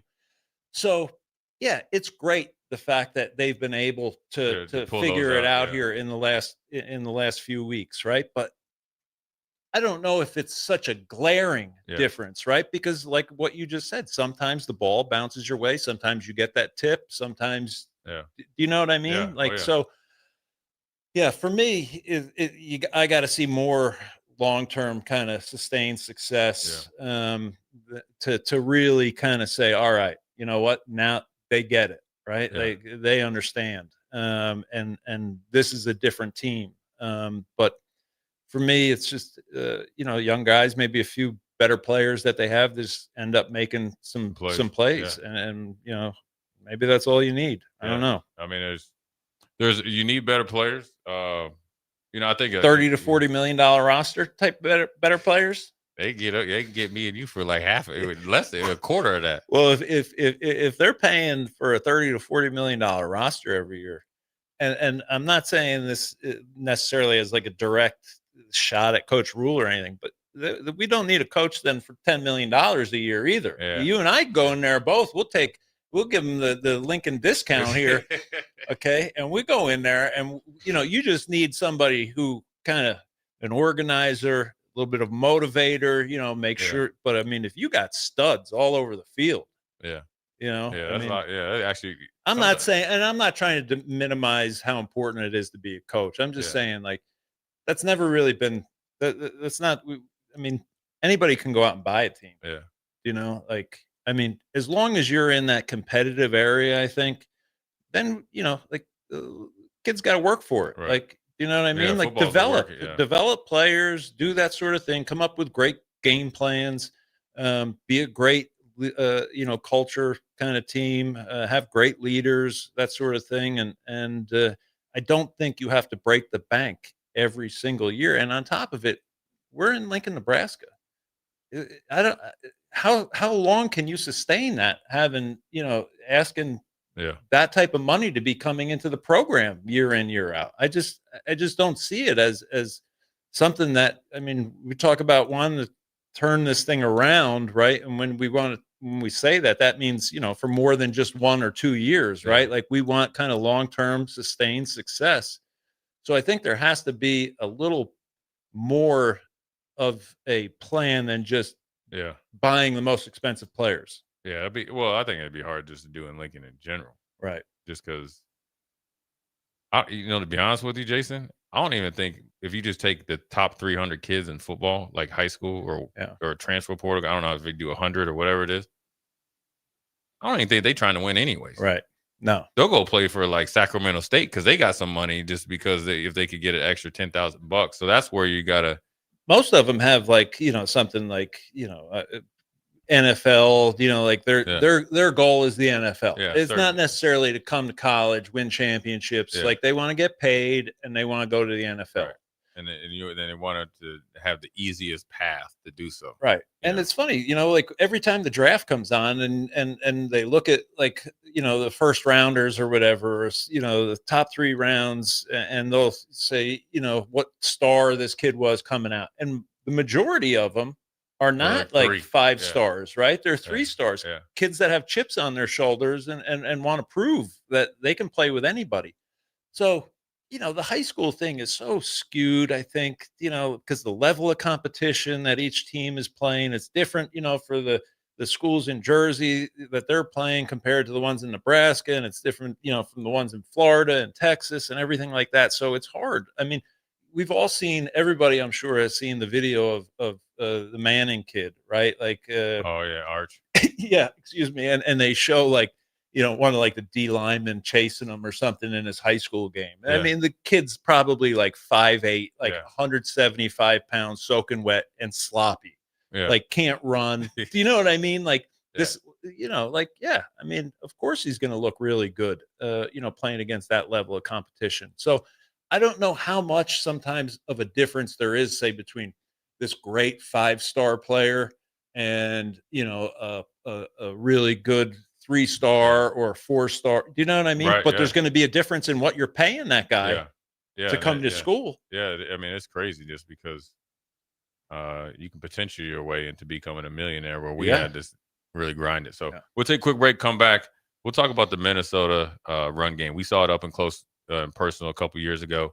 We'll ask Jason what it's like to go against, I call it a tight inside-outside zone. And some of the things to look for Friday night. Jay Foreman, Jason Peter, Austin. We'll be right back. Watch Old School live on Facebook, YouTube, or Twitch. Old School with Foreman and Orman on 93.7 The Ticket and theticketfm.com. Limitless Male says it's all fun and games until your testosterone plummets. Testosterone levels can start falling as early as age 30 with symptoms like no energy, poor sleep, brain fog, belly fat, muscle loss, and mood swings. If this sounds familiar, get your testosterone checked at Limitless Male. We'll get you back in the game with more strength, energy, and confidence. When you feel this good, you'll wonder why you waited so long to get a free consult at Limitless Male. Get scheduled today. Parkview Animal Hospital and Corn Coast Brewing Company invite you to join them October 18th for Ales Helping Tales at Corn Coast Brewery in Lincoln. Enjoy a limited edition brew available at both Corn Coast Brewing locations in Lincoln and Omaha, as a portion of the proceeds will go to support Brave Animal Rescue and their efforts to help find dogs and cats their forever homes. Parkview Animal Hospital will be on location with great raffle prizes and helping bring awareness about pets in need. They hope to see you there. Midwest Bank is proud to serve Nebraska communities for over 70 years. We're a community bank making local decisions, supporting community organizations, and helping businesses succeed, with 10 locations throughout the state, from Wisner to Deschler, Norfolk to York, and right here in Lincoln too. Whether you're opening a checking account, buying your first home, in need of an ag loan, or in search of cash management services for your business, we're here for you. Your community, your bank, Midwest Bank. Find out more at midwest.bank. Member FDIC. Mike, the insurance company wants us to replace the roof. Wait, what? I thought everything was fine. Yeah, it says right here our roof is too old and they won't be able to cover us anymore. I guess it is 15 years old. Hi, I'm Austin with Roofing Service Company. We help homeowners with their roofing and siding projects. Financing options are available, and we can get you under a new roof no time at all. If this sounds like you, visit roofingservicecompany.com. That is roofingservicecompany.com. I can't believe I just scratched that car. Find my insurance card. Dude, what do you have in this glove box? Ew, are these socks dirty? Oh, forget about the socks. I need my insurance card. Just pull it up on the State Farm mobile app. But I can do that? Oh, hey, I can do that. Yep, it's called service. I can file a claim on here too? Yeah, it's called service. Whoa, I can call my agent too? It's called service. Call your local State Farm agent, Vinny Krikak, today at 402-474-1173. Salt Mine City is your go-to brewery in the Haymarket for craft beers and great food. Enjoy a full menu of great items daily for lunch and dinner, like their Big Fatty 7-ounce hamburger or a Reuben sandwich served on Blackstone rye bread. And don't forget their beef or chicken nachos with guacamole, sour cream, jalapenos, and more. Wash it down with one of their 12 beers on tap, including the popular Single Axle Light American Lager. Salt Mine City, now open 2 p.m. Monday through Thursday and 11 a.m. Friday through Sunday at 8th and R. Are you looking for an exciting new way to put your skills to work? Explore new career options in the fintech industry at Currency, a Sandhills global company. We offer full-time positions in financial sales, compliance, operations, and other fields. We also offer a 4.5-day work week, an attractive benefits package, and opportunities for advancement. Put your motivation to work and grow with us at Currency. Visit gocurrency.com/careers to learn more. Hey Husker Nation, this is Todd Euler, two-time national champion, here to talk to you about Window World Lincoln. At Window World, we specialize in replacement windows, doors, siding, and roofing. Whether you're looking to enhance the beauty of your home or increase its energy efficiency, we've got you covered. And here's the best part. We offer the best for less. Our team is dedicated to providing top quality products and exceptional service at affordable prices. We want to earn your business and make your home improvement dreams a reality. So why wait? Contact Window World Lincoln today at 464-7313 or visit our website at windowworldlincoln.com. Window World Lincoln, where quality meets affordability.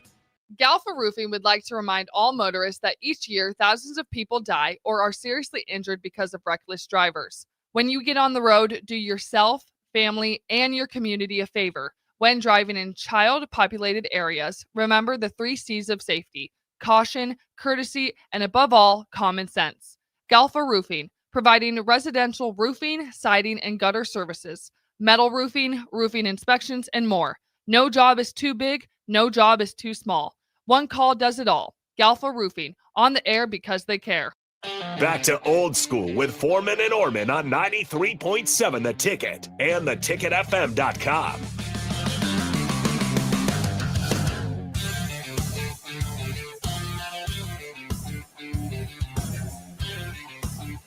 We're back. Jay Foreman, Austin Orman, Jason Peters, second segment, excuse me. Going to dive into a little Minnesota.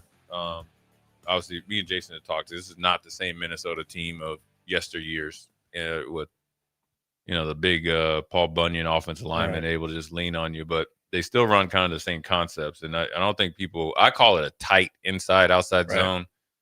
Based on it seemed like they always had real tight splits with their offensive line. And they really ran the ball real tight. And you only know this when you go against it. Right. I always refer back when we played the Bengals, and they kind of ran the same thing, and they had Corey Dillon. Right. So that made it even harder, but it always felt like they could just lean on you and bleed you at the end of the game. So for our listeners, Jason, talk about how hard it is from a defensive lineman standpoint, going against a team with tight splits, but then also back when Minnesota's offensive line was really good, we're able to move you out the ball too. Yeah, it's tough. You're just limited with space in there. And when those offensive linemen get really tight together, and a lot of them, a lot of the blocking schemes will start off with combo blocks, and then they'll work to the linebacker. And sometimes the guy that you're playing, like if you're a 3 technique and you're outside shoulder of that guard, but you have this tackle that's basically foot to foot with the guard, sometimes the tackle will hit you first. Yeah. Right. But your hands are going to the guard. That Yeah. kind of throws it throws you off. Like you're not, I mean, you're kind of expecting something like that to happen, but usually you count on where your hands are going. That's going to be first impact. Right. Yeah. But so it's hard when that tackle kind of just bumps you a little bit and then throws off your hand placement and your kind of weight is out of whack there a little bit. They kind of, get you, they want to get you down inside and then easy for the guard to just overtake you. And then the tackle can get up to the linebacker. And when it comes to pass rush, then you obviously don't have as much room in there. So head fakes and stuff like that, it becomes difficult. You really got to be strong inside. You got to be able to move guys, power rushes, bull rushes, that sort of thing. The outside guys really need to have an impact on rushing the quarterback in games like that. When you have an offensive line with tight splits, the outside guys really need to step up. Yeah, I mean, we watched a game against Ohio State. I mean, those guys destroyed Minnesota. But I always talked about Jason is PJ Fleck for whatever reason loved to run to the boundary. Yeah, the short side of the field, and had success against everybody. Yeah. In your opinion, why is that so successful? Is it because they have a softer edge? Because generally people keep a corner over there and don't flip their DBs, and then therefore corner's not trying to take on anybody and step in for the run. And I think also I don't see it as much. I don't see as many teams playing like with the wide 9 guys that we had, right? So the defensive ends are a little tighter to the line of scrimmage. Right. And if you have good O tackles, which Minnesota had, for years, where you can kind of reach and you can scoop those guys and pin those defensive ends inside. Now you've cut off everything. Everybody has been cut off, so now you're just left out there maybe with an outside linebacker in a corner, and who knows who they're pulling from the backside, if they got an H-back or something in motion, someone else that's coming out to help block. And I think they just then they kind of turn a short field into an advantage for them with numbers. Right. It's just it's something, I mean, you got to be strong with your technique. You got to be lined up right. You got to know what they're trying to do to you, and the plays that they like. You got to make sure you're ready to defend them.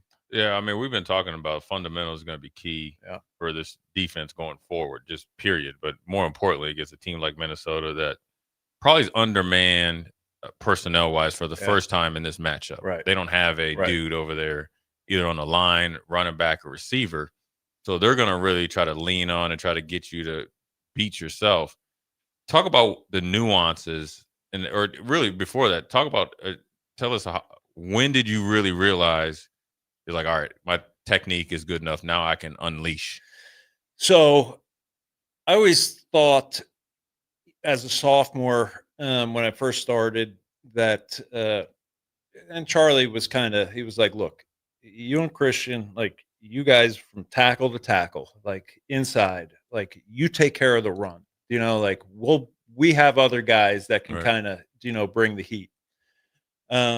So for the most part, my first year, and we've talked about like first year starting, it's like you're just crossing your feet, like you just don't want to screw up, because you did not want to get embarrassed. You didn't want to get yanked off the field. You didn't want to lose your starting job. I mean, there were a ton of things, but you needed to be technically sound. Like that was important to our coaches. Like the right foot. If you're supposed to step with the right foot at a 45, then you step with the right foot at a 45. If you're stepping sideways, Charlie's going to have an earful. And the same, with linebackers and everything.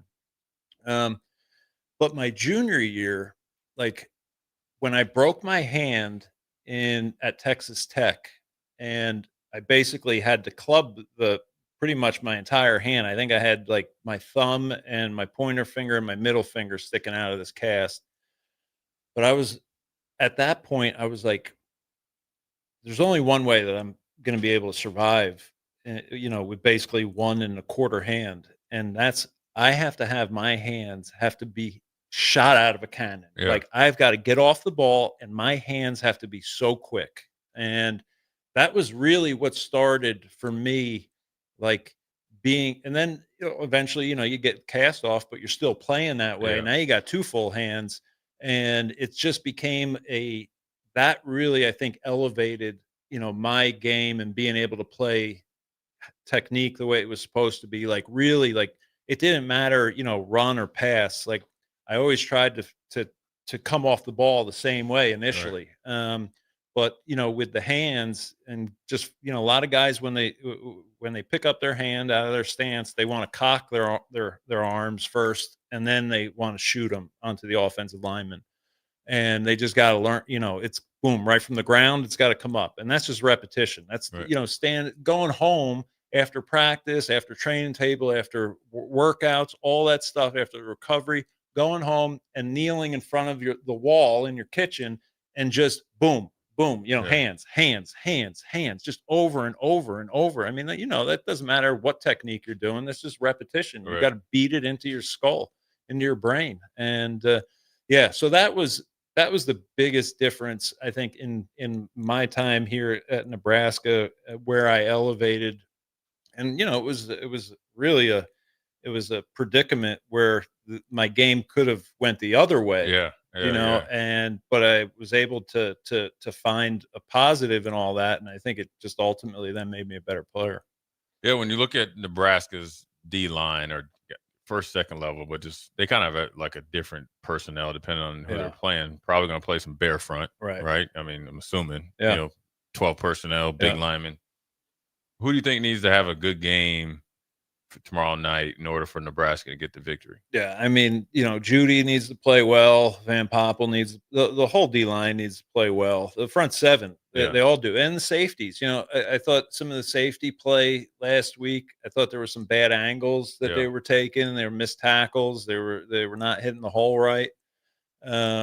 So they all need to play well. I mean, PJ Fleck has been. He has started the game warfare long before this week. It started back at Big Ten Media Days, right? When he was talking about how great Nebraska looks. Yeah. So, coaches just don't say, like, there's a reason why they say everything, and he was working the psychology already of this game. Yeah. He wants us to feel like we're so much better than them, because then they get into it. They want to make it a dogfight. They want to, a 3 yards cloud of dust sort of thing. They want to slow this thing down. They don't want it to be, throwing the ball all over the place. But yeah, I mean, he started the kind of mental warfare, I think, months ago. Yeah. I mean, from what was this one before? This was a culture win. Yeah. I think, I mean, obviously, Coach Rule wasn't here, but from the first time Nebraska went up there and Coach Rule's first year, now I'm sure he's been having this thing circled because Nebraska's ranked. If Minnesota wants to get back in national kind of the mix or just in good graces, you win on Friday night. And they love to play on Friday night. I don't want to switch topics here, but I know we're getting short on time, and I know Austin is a big Savannah Bananas fan, and I would like to talk to him about this whole thing with Savannah Bananas. Yeah, we will. We're gonna take a quick break. Come back. We're gonna cue Austin. We're gonna quiz Austin and put him in the hot seat about the Savannah. What is it called? Savannah. Yeah, I didn't even know about it when Jason texted me. But we'll be right back. Chippendales with baseball gloves. Jason, Peter, Jay Foreman, Austin. We'll be right back. You're listening to Old School with Jay Foreman and Austin Orman. Download the mobile app and listen wherever you are on 93.7 The Ticket and theticketfm.com. Load up on meat and more this spring at the Mercado by Certified Piedmontese with great selections of T-bones, tomahawks, ribeyes, filet mignon, brisket, sirloin, and so much more. The Mercado has locations at 84th and Havelock, 30th and Yankee Hill, and now 85th and Old Cheney in Lincoln, where you can have $2 draft beer every Thursday night from 4 to 8 p.m. and half-price espresso drinks on Fridays from 8 a.m. to 2 p.m. Get to the Mercado today for the best meat in town.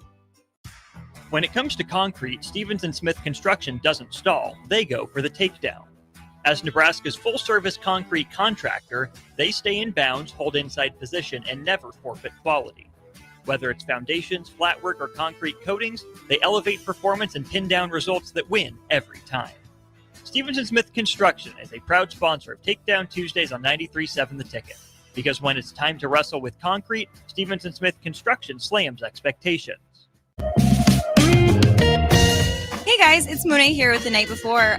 What could be better than watching football with up to 20 beautiful ladies? The Night Before now has a 12-foot video wall for you to watch all the big games. Just like the players, you need to practice though. Repeat after me. Hey, honey, I'm going to watch the game with the guys. I'll be home as soon as the game is over. It's all in the details. Come watch a game with The Night Before. Mention this ad and your first beer is $1.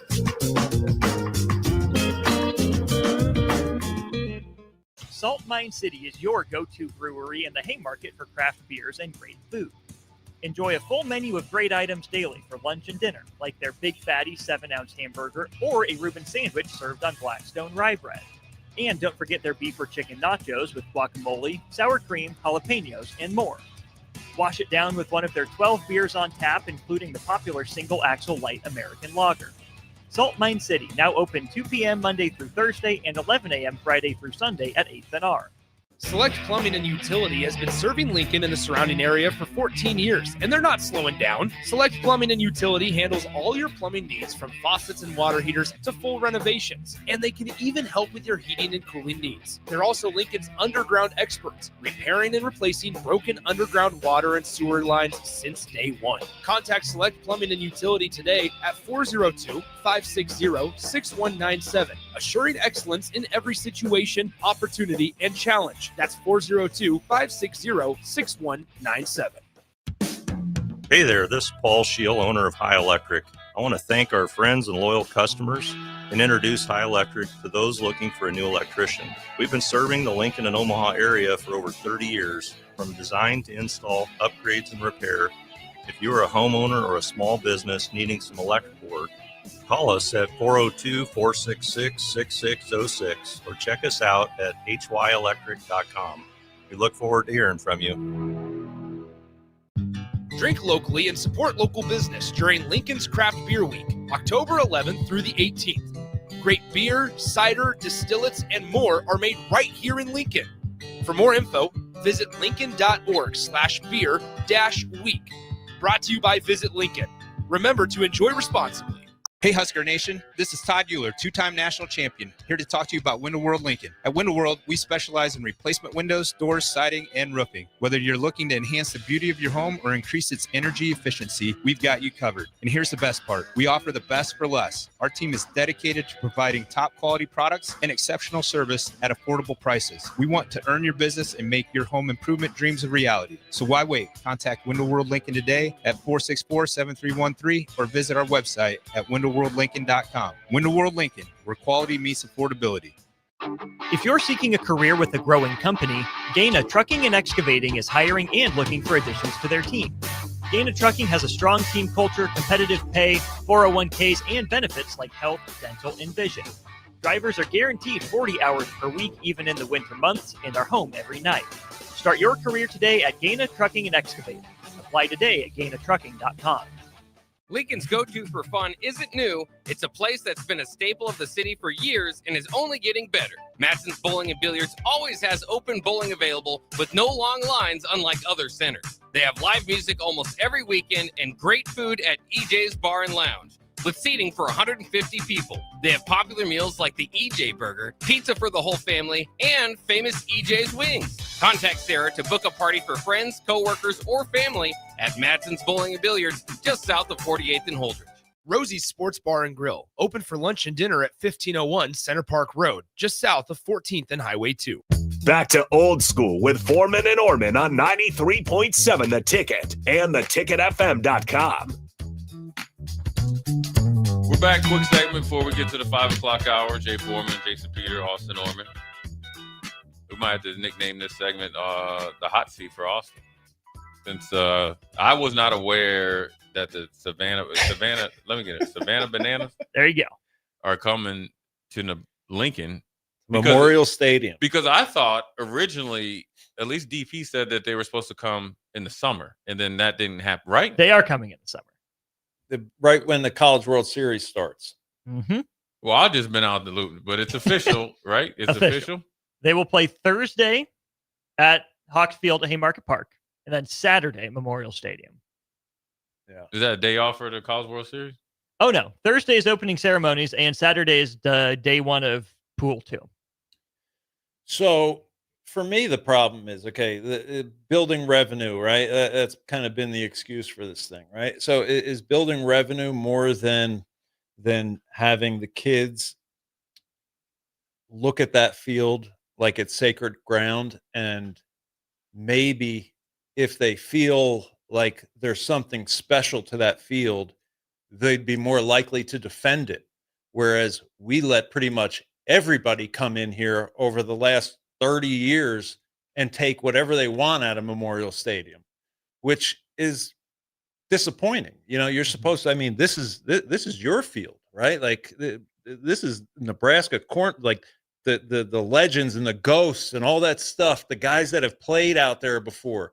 And now you have Chippendales with baseball gloves coming in there, right? And what, for money? Well, I'm sorry, but we pay Troy Danon $1.8 million or something like that, basically $2 million a year. Use your brain, right, that we're paying you to use, and figure out other ways to build revenue.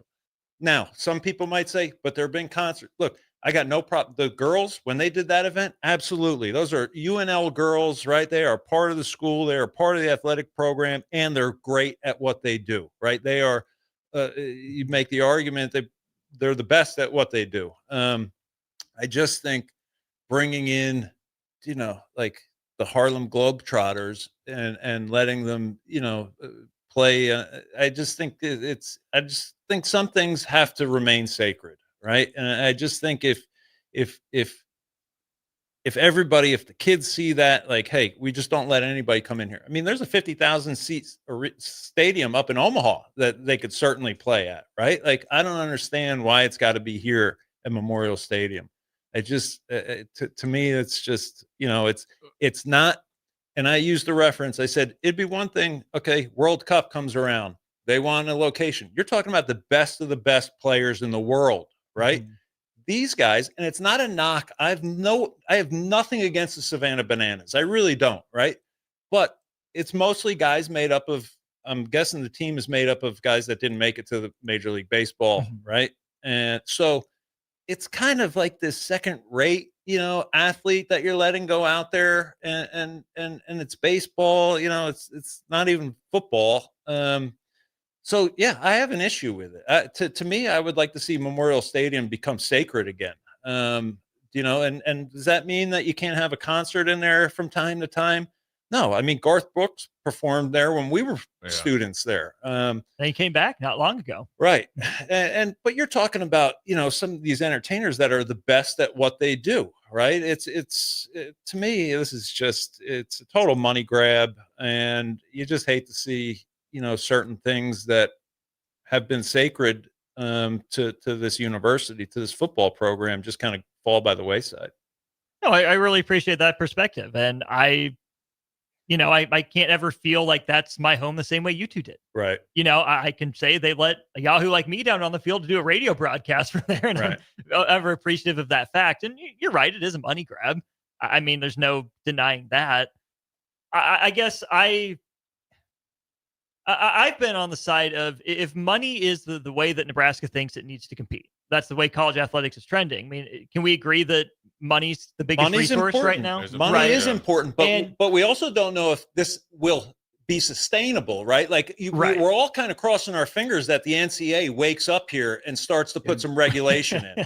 Yeah, not happening anytime soon. Still on that sleeping pill. So I again, without being able to feel the same depth of the sacred for Memorial Stadium as you guys do. I mean, I grew up here. I've been in my fair share of Husker games. I've been on the field. That's home for you guys.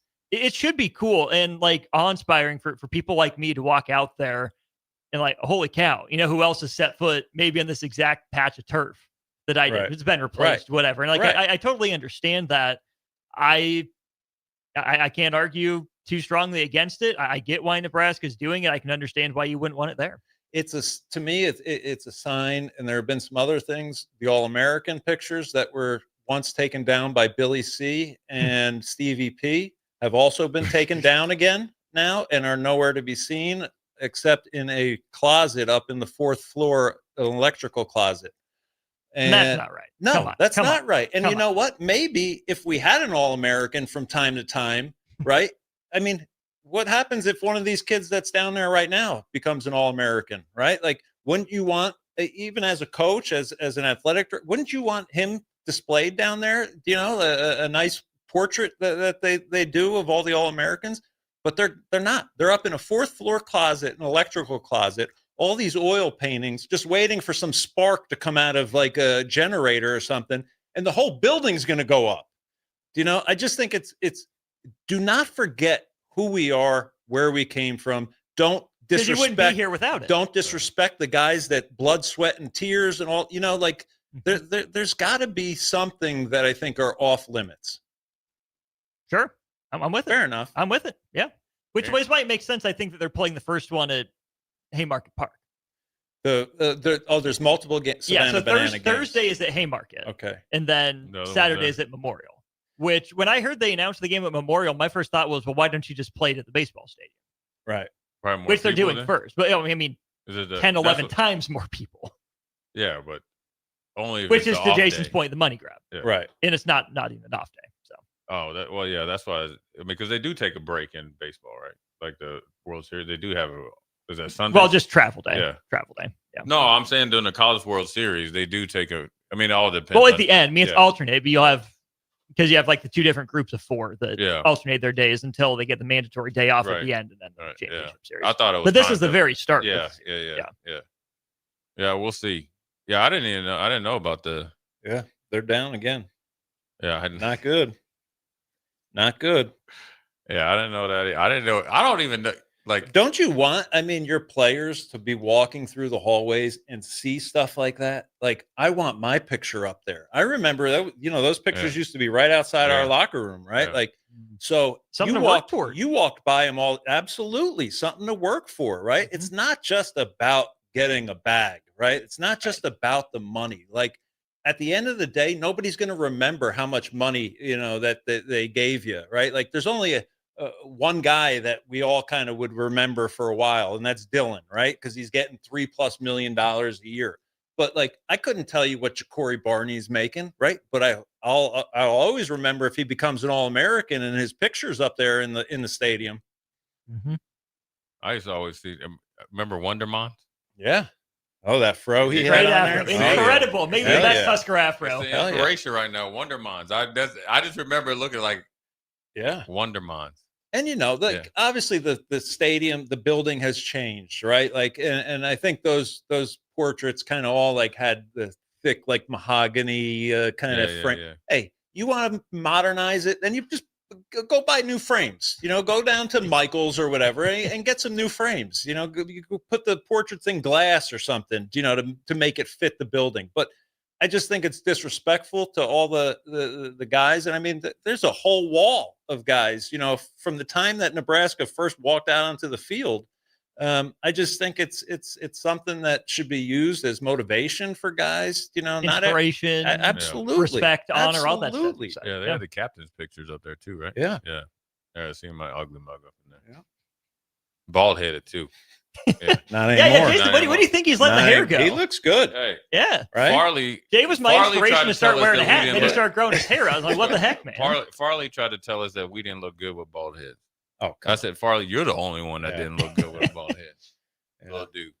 Anyways, appreciate you stopping in. You're off the volleyball, right? Yeah, got a freshman volleyball game to go to. Anyways, we'll see you next week. Jay Foreman, Jason Peter, Austin. We'll be right back. Watch Old School live on Facebook, YouTube, or Twitch. Old School with Foreman and Orman on 93.7 The Ticket and theticketfm.com. This is Lincoln's home for sports talk on the FM dial. Also online at theticketfm.com. On the internet. KNTK FM Firth, 93.7 The Ticket. All right, Lincoln, if you're a diesel technician who's ready to earn up to $40 an hour and you're tired of working nights and weekends, listen up.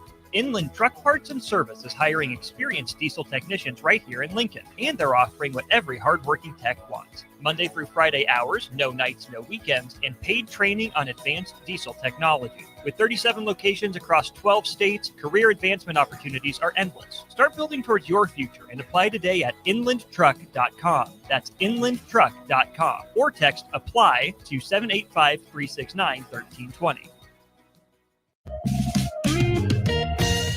guys, it's Monet here with The Night Before.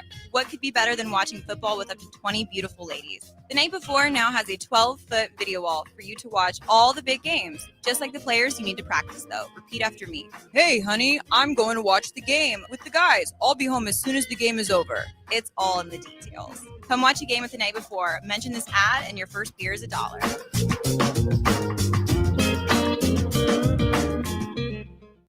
This is your year, where your team takes it all the way. Win way more than bragging rights at Warhorse Casino, where your love of the game could put $1 million in your pocket. The Pro Football Frenzy is free to play with prizes all season long. Weekly cash prizes up to $1,000 cash, season-long leaderboards, and a chance to win $1 million. Only at Warhorse Casino. Wagers may only be placed on Nebraska-based teams when played outside the state of Nebraska. Must be 21 or older to gamble. Gambling problem? Call 1-833-BET-OVER. Hey there, this is Paul Scheel, owner of High Electric. I want to thank our friends and loyal customers and introduce High Electric to those looking for a new electrician. We've been serving the Lincoln and Omaha area for over 30 years, from design to install, upgrades, and repair. If you are a homeowner or a small business needing some electrical work, call us at 402-466-6606 or check us out at hyelectric.com. We look forward to hearing from you. Attention all Wings fans, Buffalo Wings and Rings has daily specials that will make you want to stop in on all days of the week. Kids eat free on Mondays, and on Tuesdays enjoy 40% off boneless or traditional wings at a price that makes the whole family happy. And come back on Wednesdays for $1.39 chicken tenders all day long. Get to Wings and Rings today, 68th and O, or in Williamsburg Village.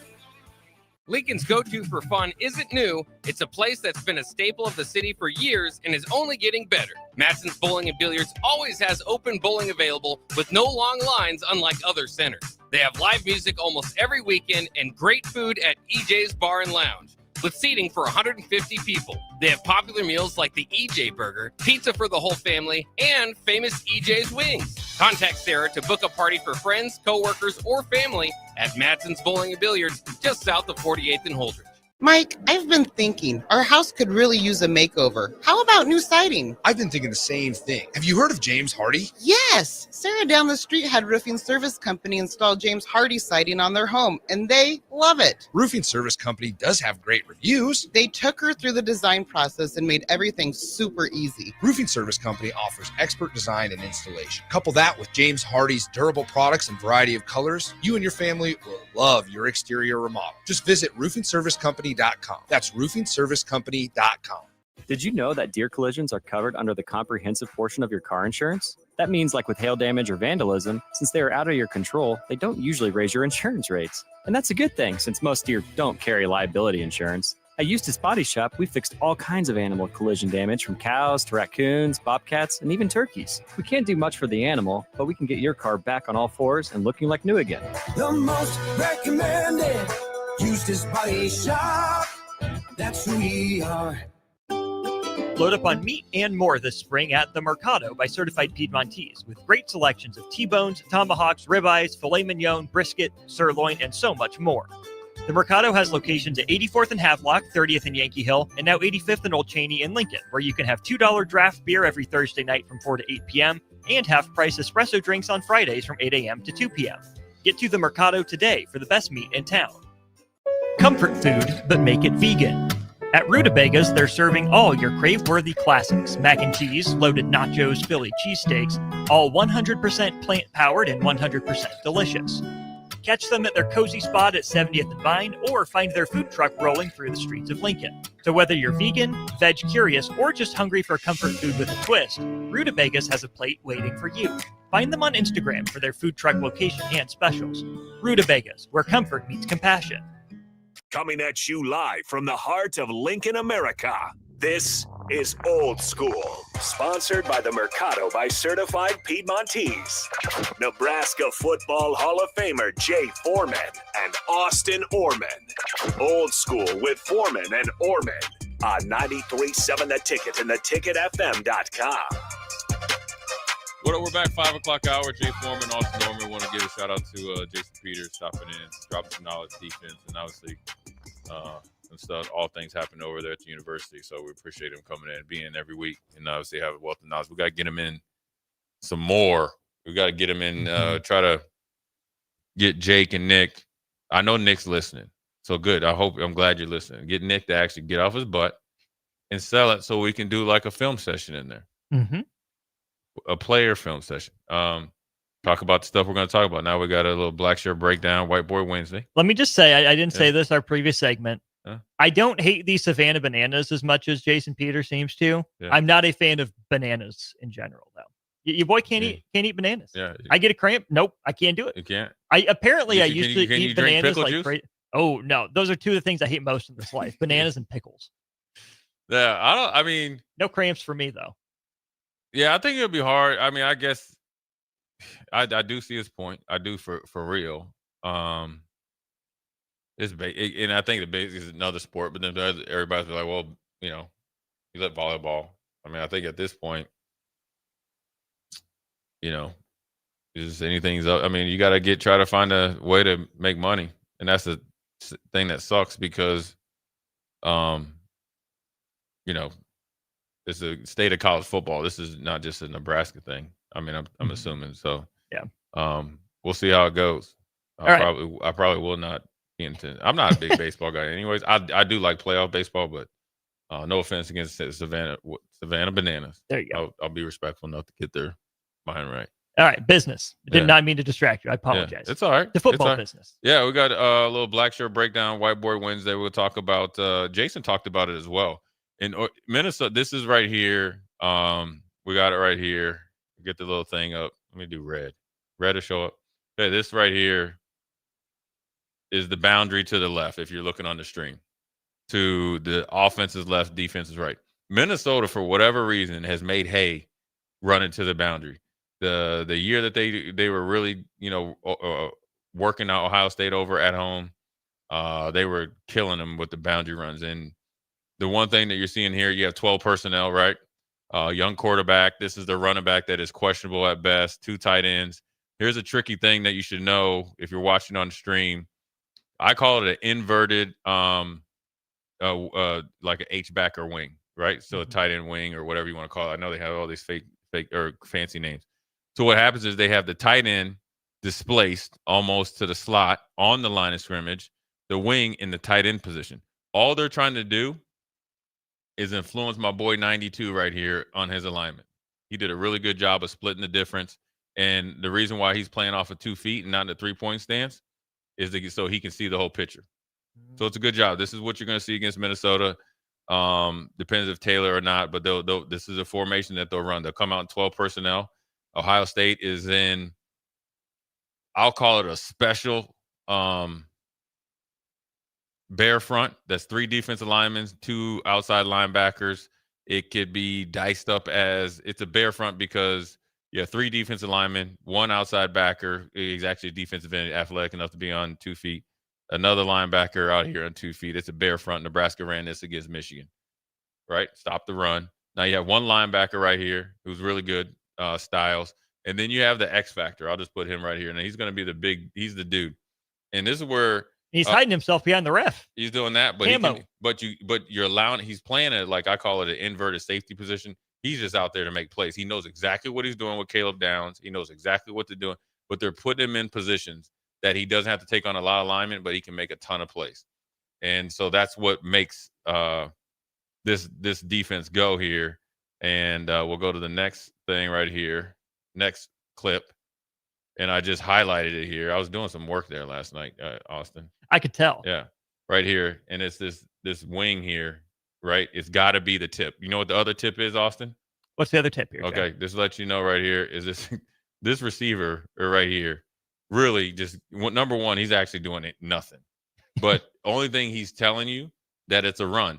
And if he runs a deep over route, just say for instance, they have 1, 2, you count the outside linebacker, 5 defenders on that side of the formation that will be able to play top down and cover him. So you're not. So what's the point? So what's the point? If he was outside by the numbers, you could actually block the guy that actually ends up making the tackle, but he didn't. That would be an adjustment in between series that PJ Fleck and them should have made. And this is against Ohio State, a pretty good defense.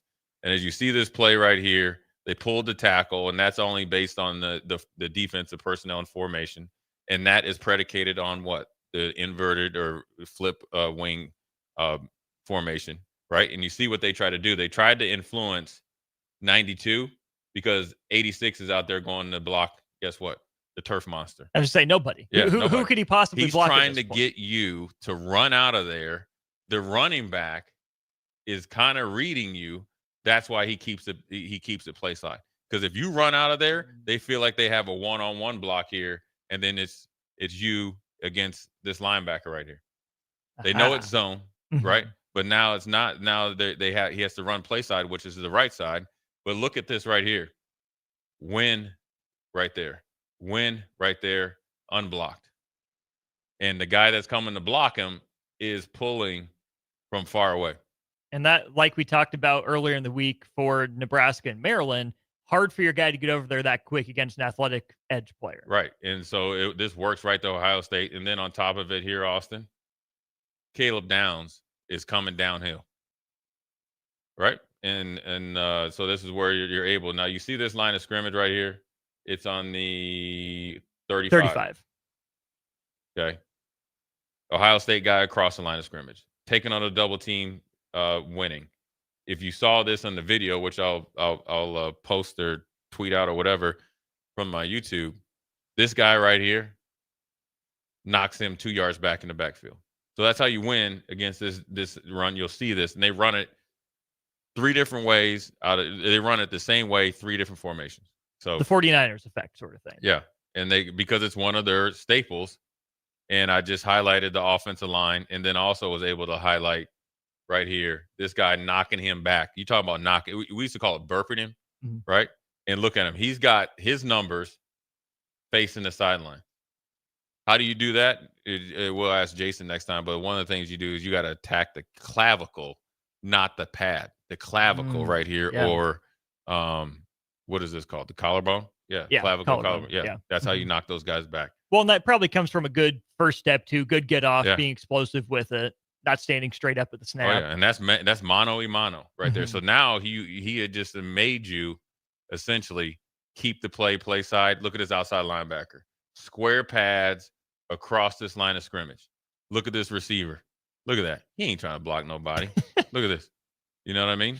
He's just standing straight up. All right, and then we'll have there's the carnage right there. There's the carnage. Okay. Even the little DB, once you see on the video, he's celebrating right there. All right. I didn't do nothing. I didn't get the tackle. Right? But Caleb Downs in the business. Defensive line in the business. Look at that. Half field safety in the business. That's how you stop Minnesota. That's going to be their staple play.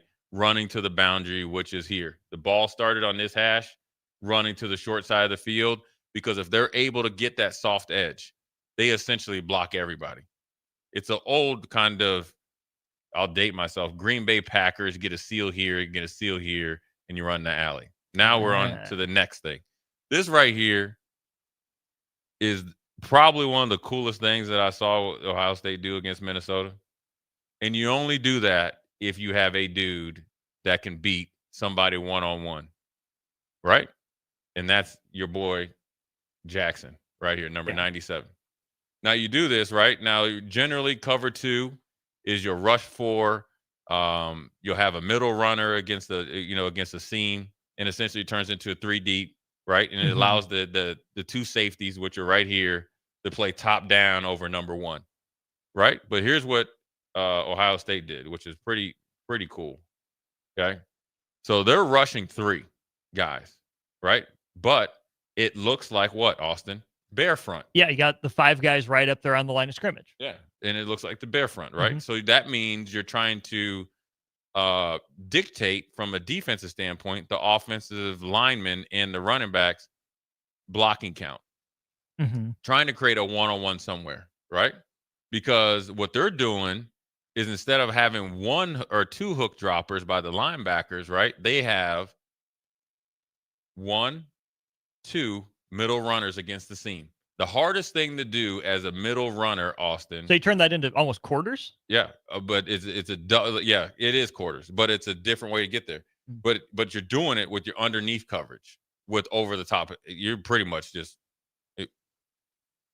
you're stymieing them from anything. But also, Styles most likely be a first, second round pick. His inexperience of being a middle linebacker is going to show right here. So even though you're playing against Minnesota and we have more talent than them, they make you execute. This is take a shot area, number one. Number two, right on the Minnesota 46 for 46. So it's 40 to 40. You generally you got to be ready. Is it the first or second play in the drive? Which is why Ohio State's got those two guys going deep, prevent the shot. This is the perfect play, the perfect defensive call for this play. So, but Ohio State didn't execute to the best of their ability. One of its best players didn't execute to the best of his ability. Not the best, Caleb Downs, but one of their best players overall didn't do it. But the Minnesota quarterback and tight end made it hard for him. And it's really good how they do it. So they're trying to get a one-on-one here, which eventually will be him, right? So they fan block it, right? It ends up 3 guys rushing against 5. There's going to be 2 double teams, and 1 guy has to win one-on-one. So essentially, it's going to be a deeper pass because they're taking a shot. So you need more time. That's why you run a cover 2 that turns into cover 4 to give more time for your pass rush, but then also stop any explosive play. That's the whole concept of it, or what you would like to do. But that didn't happen right here. And this is how it looks. This is just the funny motion. They get it. So they motion. You call it zigzag motion. 87 started out here. Let me tell you something. If they're bringing 87, this is also they telling themselves. If they're going to run any type of run play, 87 would be lined up right here because he needs to create an angle to block somebody. The fact that he started way out here on the numbers, right? Whoops. He's not that type of player. No. Well, first of all, it's letting you know it's a pass. Yeah. All this motion here, and back is to see if you're in man or zone. Ohio State let you know they're in zone. Caleb Downs started to move right here because he was going to have to be the most dangerous side middle runner. And then Styles would have had to come over too if 87 stayed over there. But look what happens. 87 comes back. Here's most important, what you have to do when you're playing. Where's he going to go? His pads ain't even square to go straight, go vertical. He can only go to the sideline. So now he's eliminated. Well, on the boundary side too, where there's no room to operate. So he's eliminated. So part of being a good player in defense is just letting the offense tell on themselves. They're like little kids. You get in there, you line them both up. Which one of you did it? Whoever looks at the other one, you know who did it, right? Don't even say anything. Right. So they are now essentially telling themselves. So he is gone in the passing. So now, if I'm Caleb, now you got Caleb Downs, who's going to drop to the side of the most dangerous receiver. He's coming here, the middle runner. This right here is Styles. He needs to go with this number 2. And then both of the hook droppers, which is number 8 and 92, are dropping off number 3, which is the running back. Right? And then they're dropping deep to short, so they don't want the middle runners to come out of that. They are trying to clamp down and vice this dude. Right? So a check down, they should be right there. Right there. And they do it. They do a good job. And you really can do that when you have guys that can understand what you're doing, know the why, but then also athletic enough to execute this. So, obviously they're able to do that at Ohio State. You see this right here, and this is a cardinal mistake. I've been here before, right? What happened is the tight end came up here, he banana routed you, and then he took it back to the seam. Mr. Styles dropped him, right? Look at Caleb Downs. He's essentially face guarding him. And look, they tried to run the tight end on a wheel route. He's already taken it. But look at this safety, top down, reading 2-1 or 1-2. Top down, 1-2. You can tell it because he's checking 1. The most dangerous receiver. They really think that Styles can run with anybody. Drops him, right? Now look at this. As in passes him off to be someone else's responsibility. He didn't drop him to pass him to somebody else. He thought now here's what's happening. I guess I'll go back to that. That's a great question. In this formation right here, this guy right here, you're reading number 2 to 1. So if inside to out, if this tight end comes up here and goes out, then it's that corner's responsibility. Then it's the corner's responsibility. Then you just got to get underneath number 1. and make sure they don't run a deep in or we used to call it a Make it bang. a really tough throw Right. between you and your safety. A bang 8, Yeah. which is hard to defend. Down in Atlanta, I got smoked on a bang 8, and Greg Williams got after me a little bit. So he dropped him, thought he was going out, but again, he banana routed it right here, and he got jammed up to go outside. Then he came back here. Now look at the quarterback. He's reading number 0 from Ohio State, which is Styles right here. Mhm. Right? Look at him all right there. Once he sees him dropping, once he sees the numbers facing him, it's all systems go. You see this right here, and I just highlighted it right here. I've been this guy before. Yeah. And also I want to highlight right here. You got number 8, 92, running back. These guys have him, right? I've been here. It's a good pass. You're gonna have to feather it. You're gonna have trajectory, and you gotta have velocity. Dropped it in there, explosive play. So they started on their what do you say? 46. 46, right? So it's 10, 20-yard pass against Ohio State. They're the only glimmer of offense that they had. So you'd be on the lookout for that. If Minnesota gets between the 40 and the 40, also be on the lookout for this for Minnesota, which they showed once they get in between the opponent's 40 and 30, because this is a play that you can hit down the seam. Right. Right. So anytime that Minnesota's either trying to gain the momentum, right, which they did, eventually they only got 3 points, but they got the momentum, or get back the momentum, they go to that play. They go to that type of seam and put the stress on your second level coverage, your communication, and your execution, right? And it's not even a true play action. It's just to see what you want. If you cover that deep, then they're just going to take the 5-yard dump down and make you make a tackle and hope you miss, and then you get a 10-yard. So really what this game is about Minnesota, and this is, for the Black Shirt Breakdown and the Whiteboard Wednesday, is really just going to come down to execution. It's not a team that you have to, I wouldn't say not, you got to respect them, but you're not going to lose sleep. But more importantly, you just got to go execute. It's all fundamentals. And they will make you beat them fundamentally. But once you get a beat on them, and if you're coming with your game, I think the game's going to, could definitely be double digits or higher. The other thing that stands out to me just looking at this final diagram here, Jay, is the angle that Drake Lindsay has to throw that ball. Because essentially he's dropping on that bottom hash closest to the sideline, to the boundary. And that's a perfect angle between the zone where Styles is at, kind of on the field side of things. Yeah. It's his job, right? That side of the field, unless he's coming all the way over. But that second deep safety is all the way in the Big Ten logo at the 25. Styles is closer to the opposite hash than the tight end is. Yeah. There's no one in his way. As long as the defensive lineman doesn't jump up 12 feet high, that's a perfect, straight, clear line for a freshman quarterback to look into. No one's affecting his vision at all. That's a great point, and I covered it when I'll tweet it out when I was able to put some video to it. That's the hardest. This position right here, this drop from Styles. Mm-hmm. Middle runner against a seam on number 2, whether it's a tight end or a slot, it doesn't even care if it's an H-back. When you're dropping to the wide side of the field and you're opposite the boundary side hash, that's the hardest, because it's more space than you're used to covering. But you have to have Caleb Downs go to the most dangerous, because Minnesota has shown dummy motion back to the boundary with that receiver. They will hit you on the skinny post there. So that's where you want your best player, Caleb Downs, to cover. That's most likely his first read. Mm-hmm. But you also have to know Sonny Styles, and this is just, I mean, he's obviously, a great player, don't get me wrong, is that you're going to get more action. Yeah. Because it's a good trick by Minnesota to put him in a position that most linebackers aren't used to playing. Because you see him widen out, when you see it on the video, and then kind of snake it back to the hash. And then also you're throwing from the opposite hash.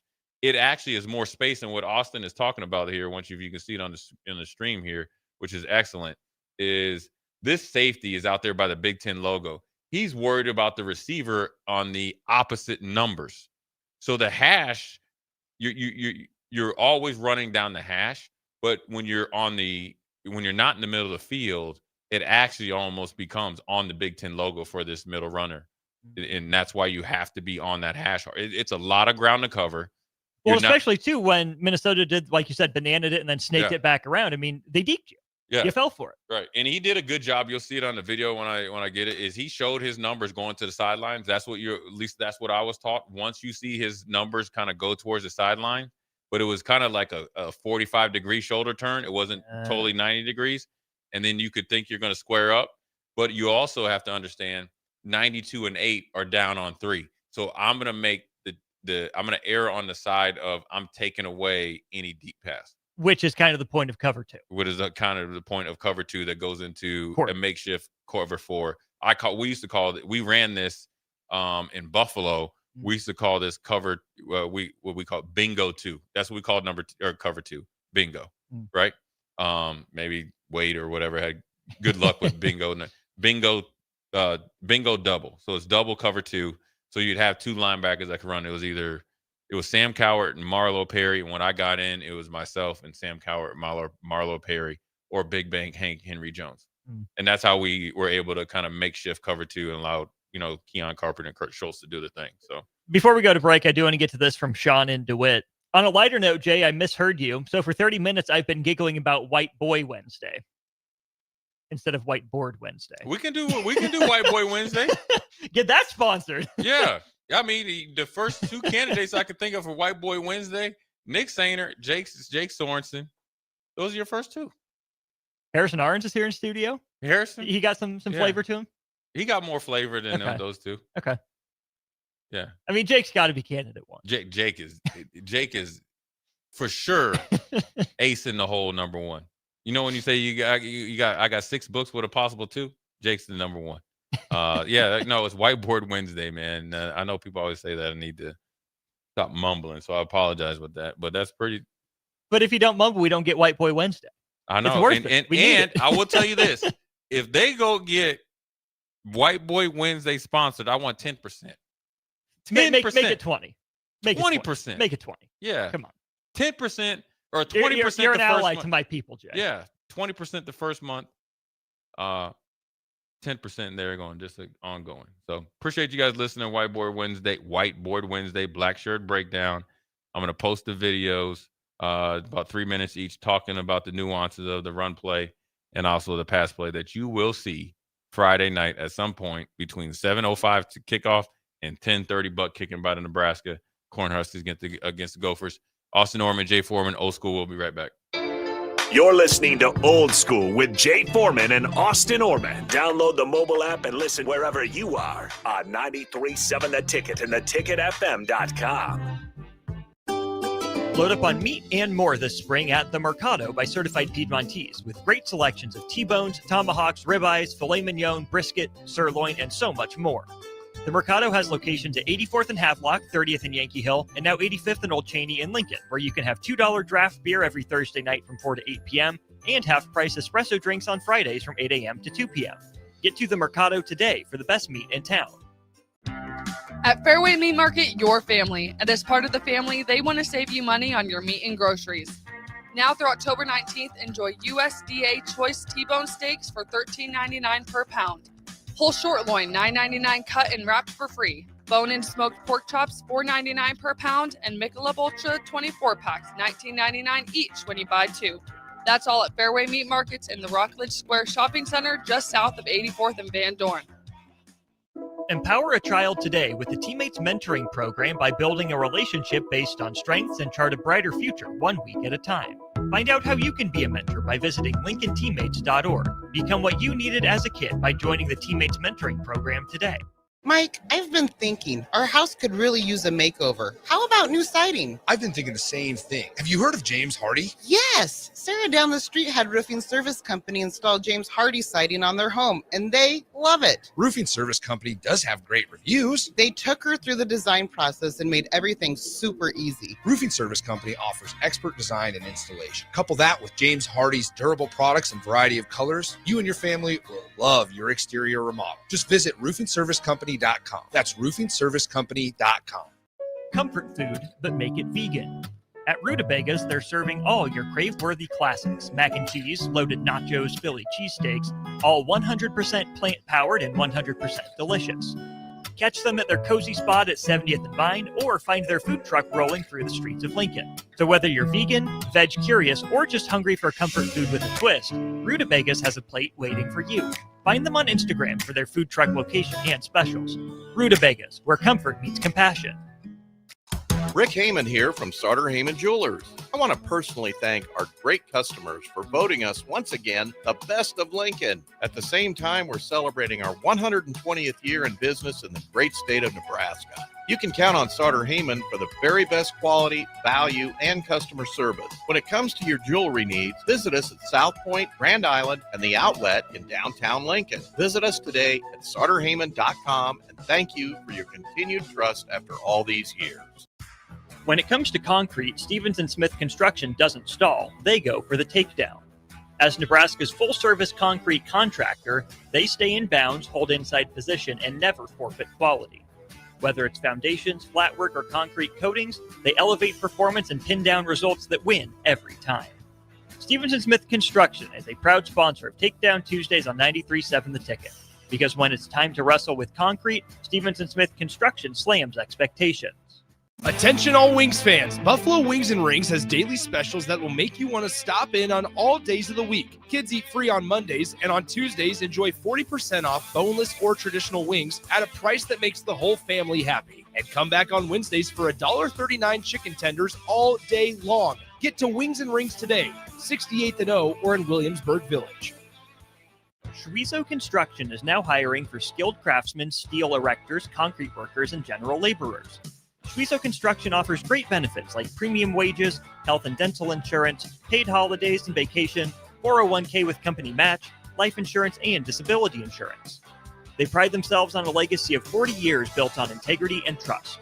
Joining their team means becoming part of a family that values hard work, dedication, and mutual respect. Apply today at schweizo.com. That's schwissow.com. MHC isn't a new company, just a new name. Moe's Moving is now Moe's Home and Commercial. Whether moving across town or across the state, MHC Moving has you covered, specializing in home, apartment, assisted, and independent living moves. MHC can handle your commercial moves as well. MHC Moving has zero hidden fees. You'll never pay for same-day booking or be charged for stairs, heavy items, or elevator fees. Rates are the same Monday through Saturday, and you will never pay a truck or fuel surcharge. And they offer payment plans through PayPal. Call MHC Moving today at 402-853-7167 or go to mhcmoving.com. Back to Old School with Foreman and Orman on 93.7 The Ticket and theticketfm.com.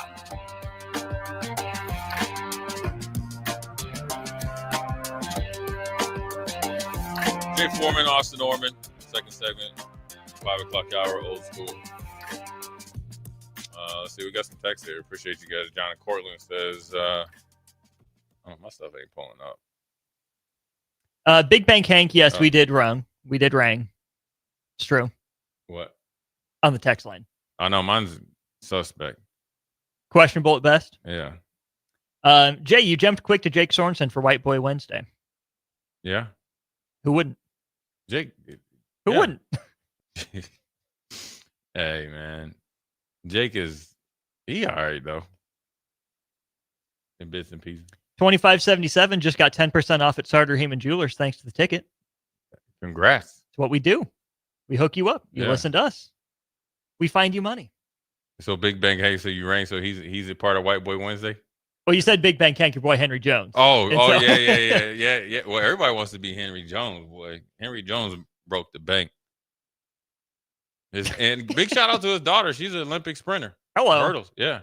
How about that? Oh yeah. Big Bang, yeah. People love your boy Jason, by the way, as well. Good radio dude. Yeah. Scott in the first asked why the hell isn't J4? Is it J4? You. Yeah, okay. On the Husker staff. I don't know, man. I think no, I'm just playing. You see the most recent text that came in? Colts are Hall from Lincoln, Colts are winning the Super Bowl. Yeah. They on a roll right now. And don't tell me they haven't played anybody. The second place schedule. Are you paying Daniel Jones? I'm paying Daniel Jones 3 years, $75 million. So yes, you are. You're paying him kind of like what Seattle did Sam Darnold. Darnold got more than that.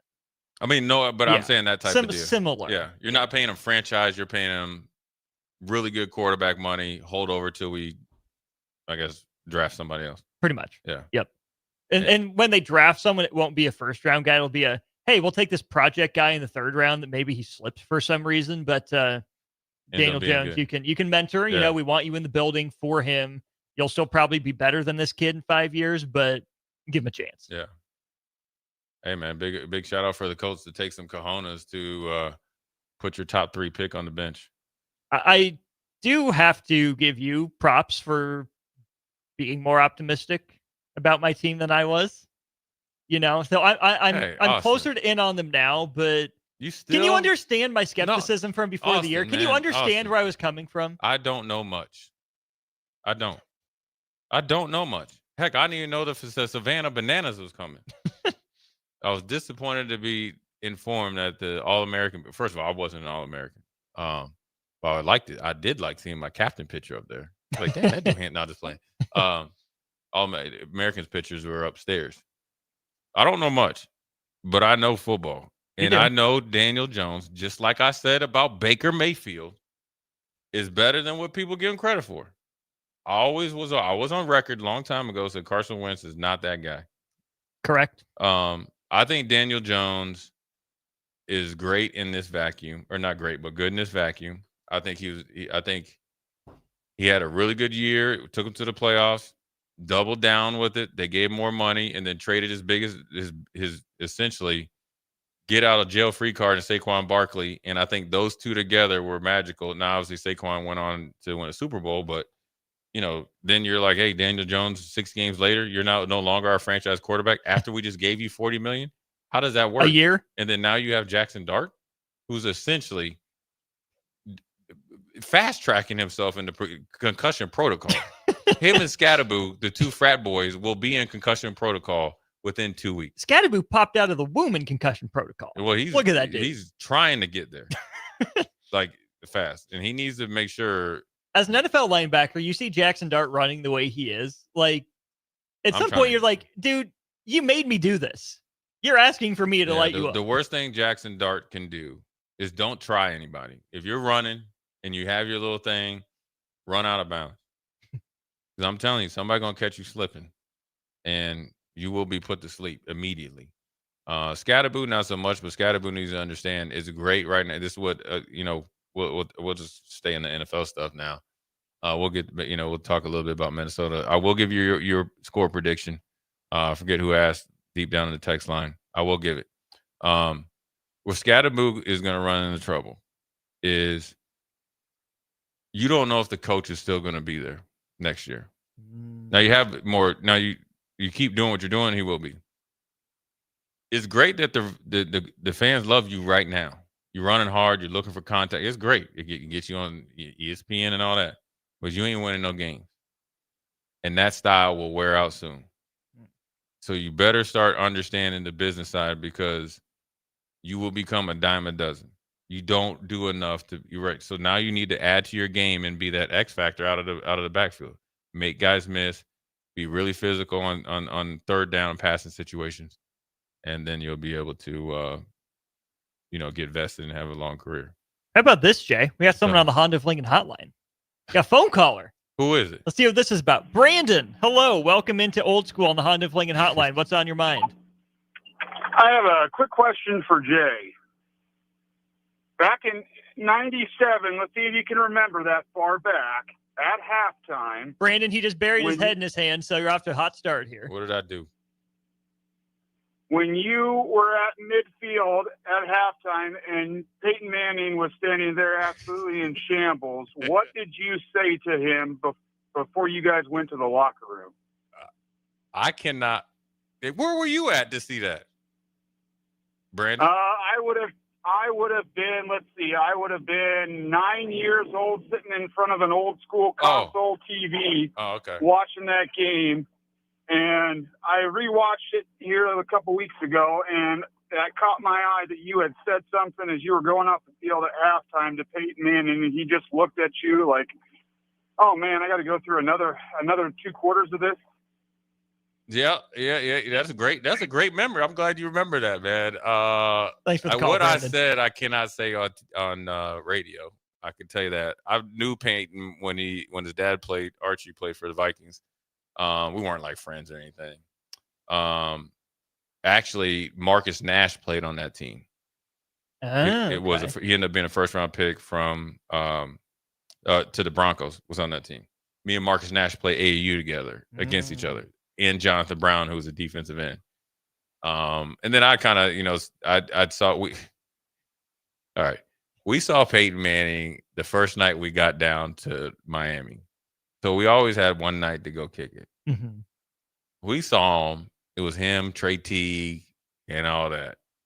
And that was real cool. Peyton was always cool. He jetted real quick. He dipped real quick. Went out to say he went out, but went in. He was to there say he and he dipped.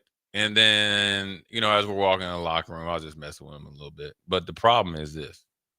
He got his get back, didn't he? He got his get back. And that dude was, the sheriff was mad at me ever since. And what I said to him really wasn't that bad. I was just dapping up to him. Hey, man, whatever. He kind of blew me out. I said, yo, you know what time it is? And he was like, no. We're going to still digging off and you already knew what.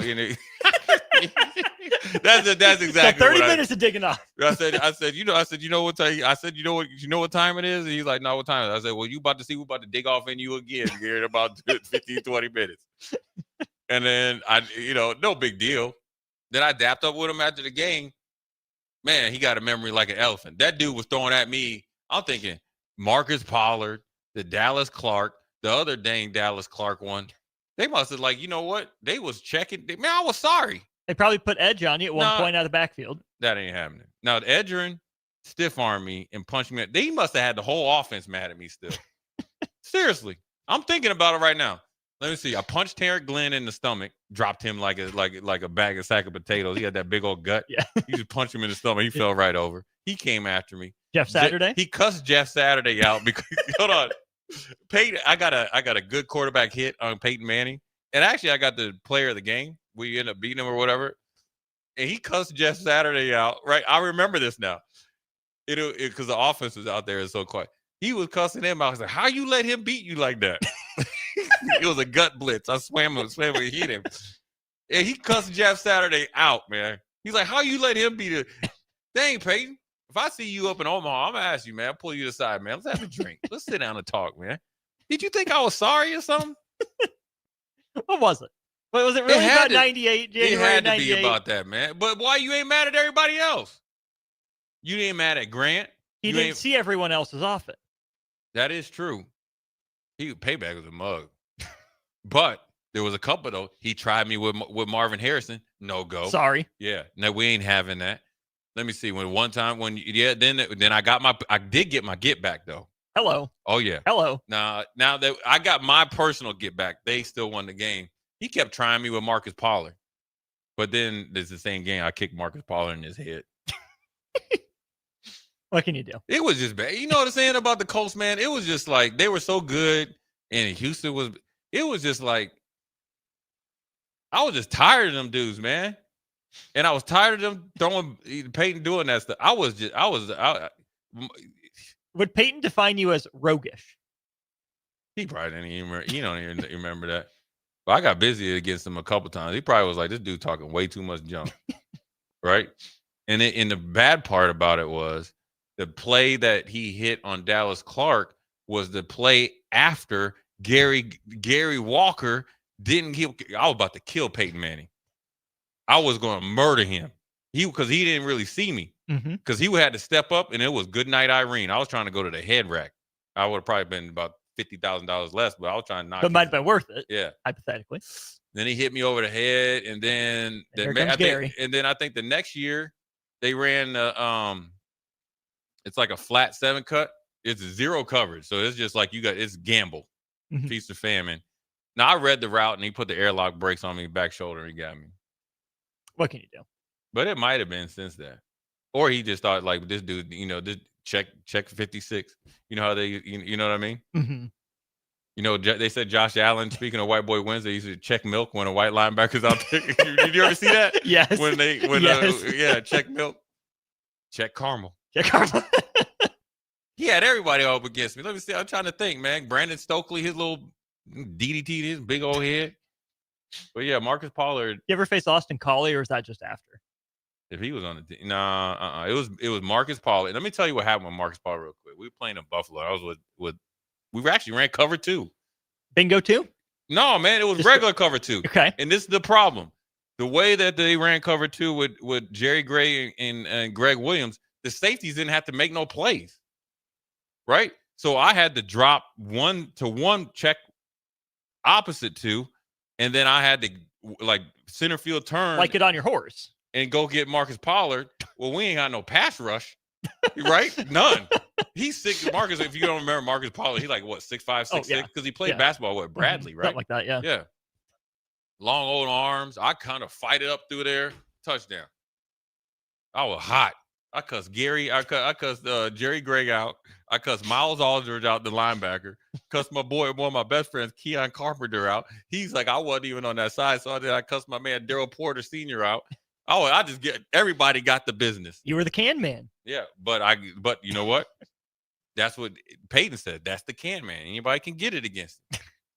I can't get no get back, man. Dang. That's all right, though. Peyton didn't send me no bottle of wine when I retired. Well, I knocked your head off. That's why I said that to you, Peyton. Just like that. That was worth more than a bottle of wine, I hope. It was funny, though. I said, you know what time? He's like, nah. I said, we're about to dig off in you 30 minutes later. I should have kept my mouth shut. Anyways, Jay Foreman, Austin Orman. We'll be right back. Watch Old School live on Facebook, YouTube, or Twitch. Old School with Foreman and Orman on 93.7 The Ticket and theticketfm.com. Imagine hitting rewind on your life 10, even 20 years. With testosterone therapy from Limitless Male, you can turn back the aging clock and get your edge, energy, and confidence back. If you've lost your drive, sleep deprived, muscle loss, belly fat, irritable, you're not the guy you once were. Get your T levels checked at Limitless Male. More and more men are realizing hormone replacement can turn back the clock. Schedule your free consult at limitlessmale.com. Rick Heyman here from Sartor Heyman Jewelers.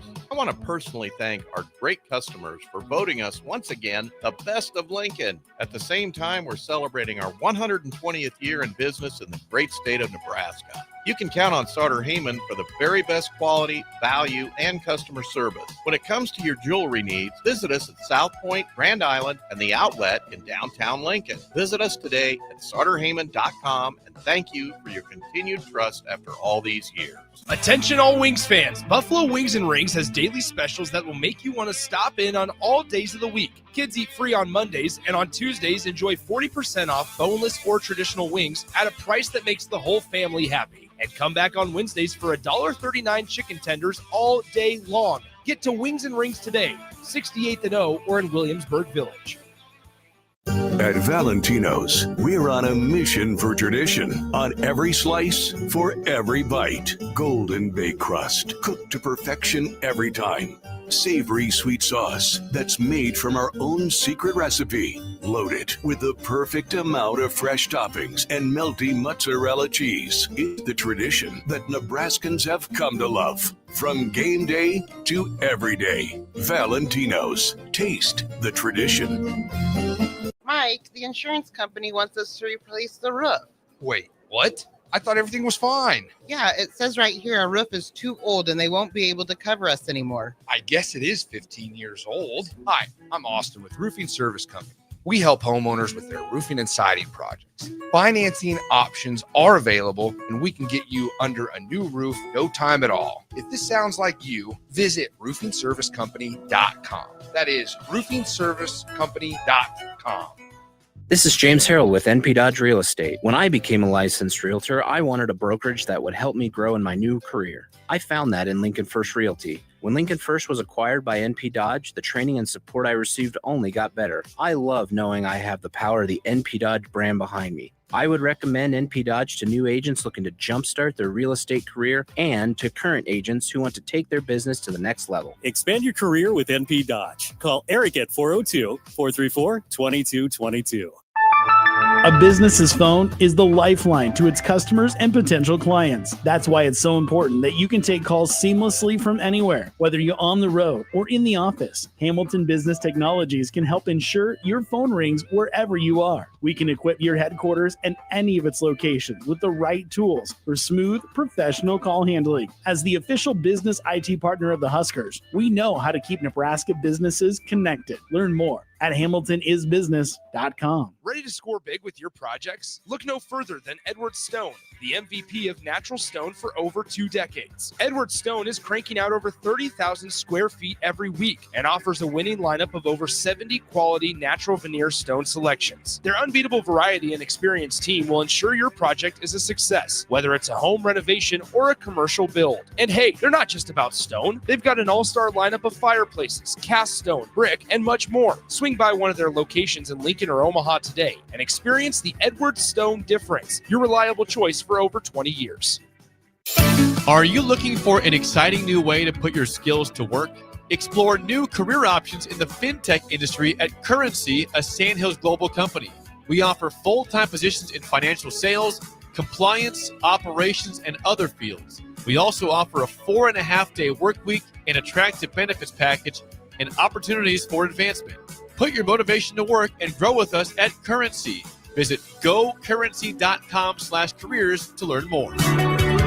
At Parkview Animal Hospital in Lincoln, it's not just their professional care that sets them apart, but their warm staff and state-of-the-art facilities. Whether it's for a routine checkup or a comprehensive medical procedure, at Parkview, your pet isn't just another number, but a valued member of their caring family. Visit them at pahlincoln.com today and in person just south of 14th and Pine Lake Road. Parkview Animal Hospital, your pet, their passion, for happier, healthier, furry friends. Back to Old School with Foreman and Orman on 93.7 The Ticket and theticketfm.com.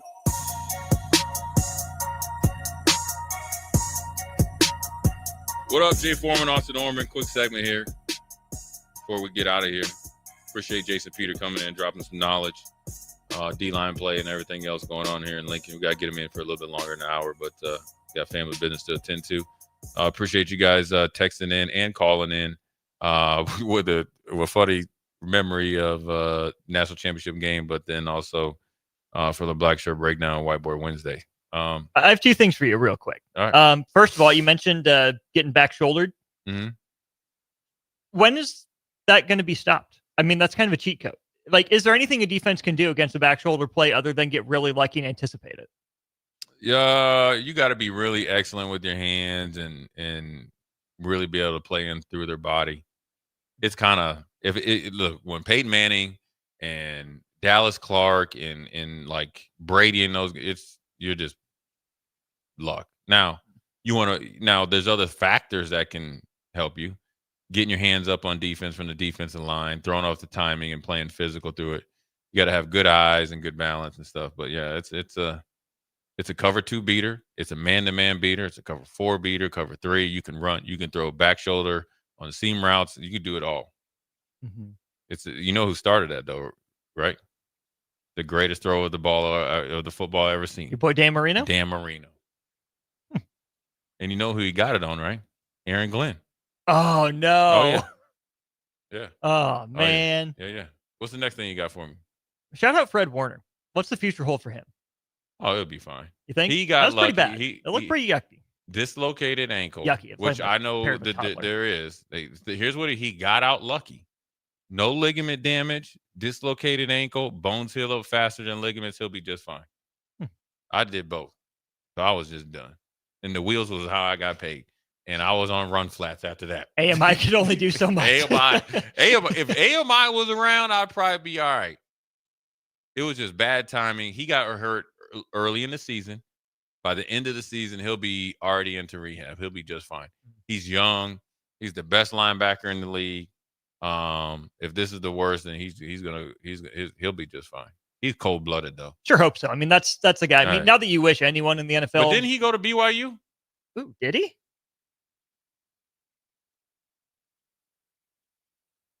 You are correct. Did not realize. I knew it was something. I knew it was something. Always something. And right? then I didn't. Kyle Whittingham, did he play linebacker at BYU and then he coaches at Utah?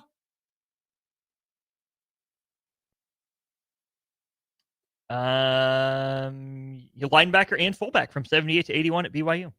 I knew it was something. I always know it's something when it comes to that school. It's always something. No, I'm just playing. Anyway. Are you, though? Nope. Jay Foreman, Austin Orman. We'll holler at you tomorrow.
Load up on meat and more this spring at the Mercado.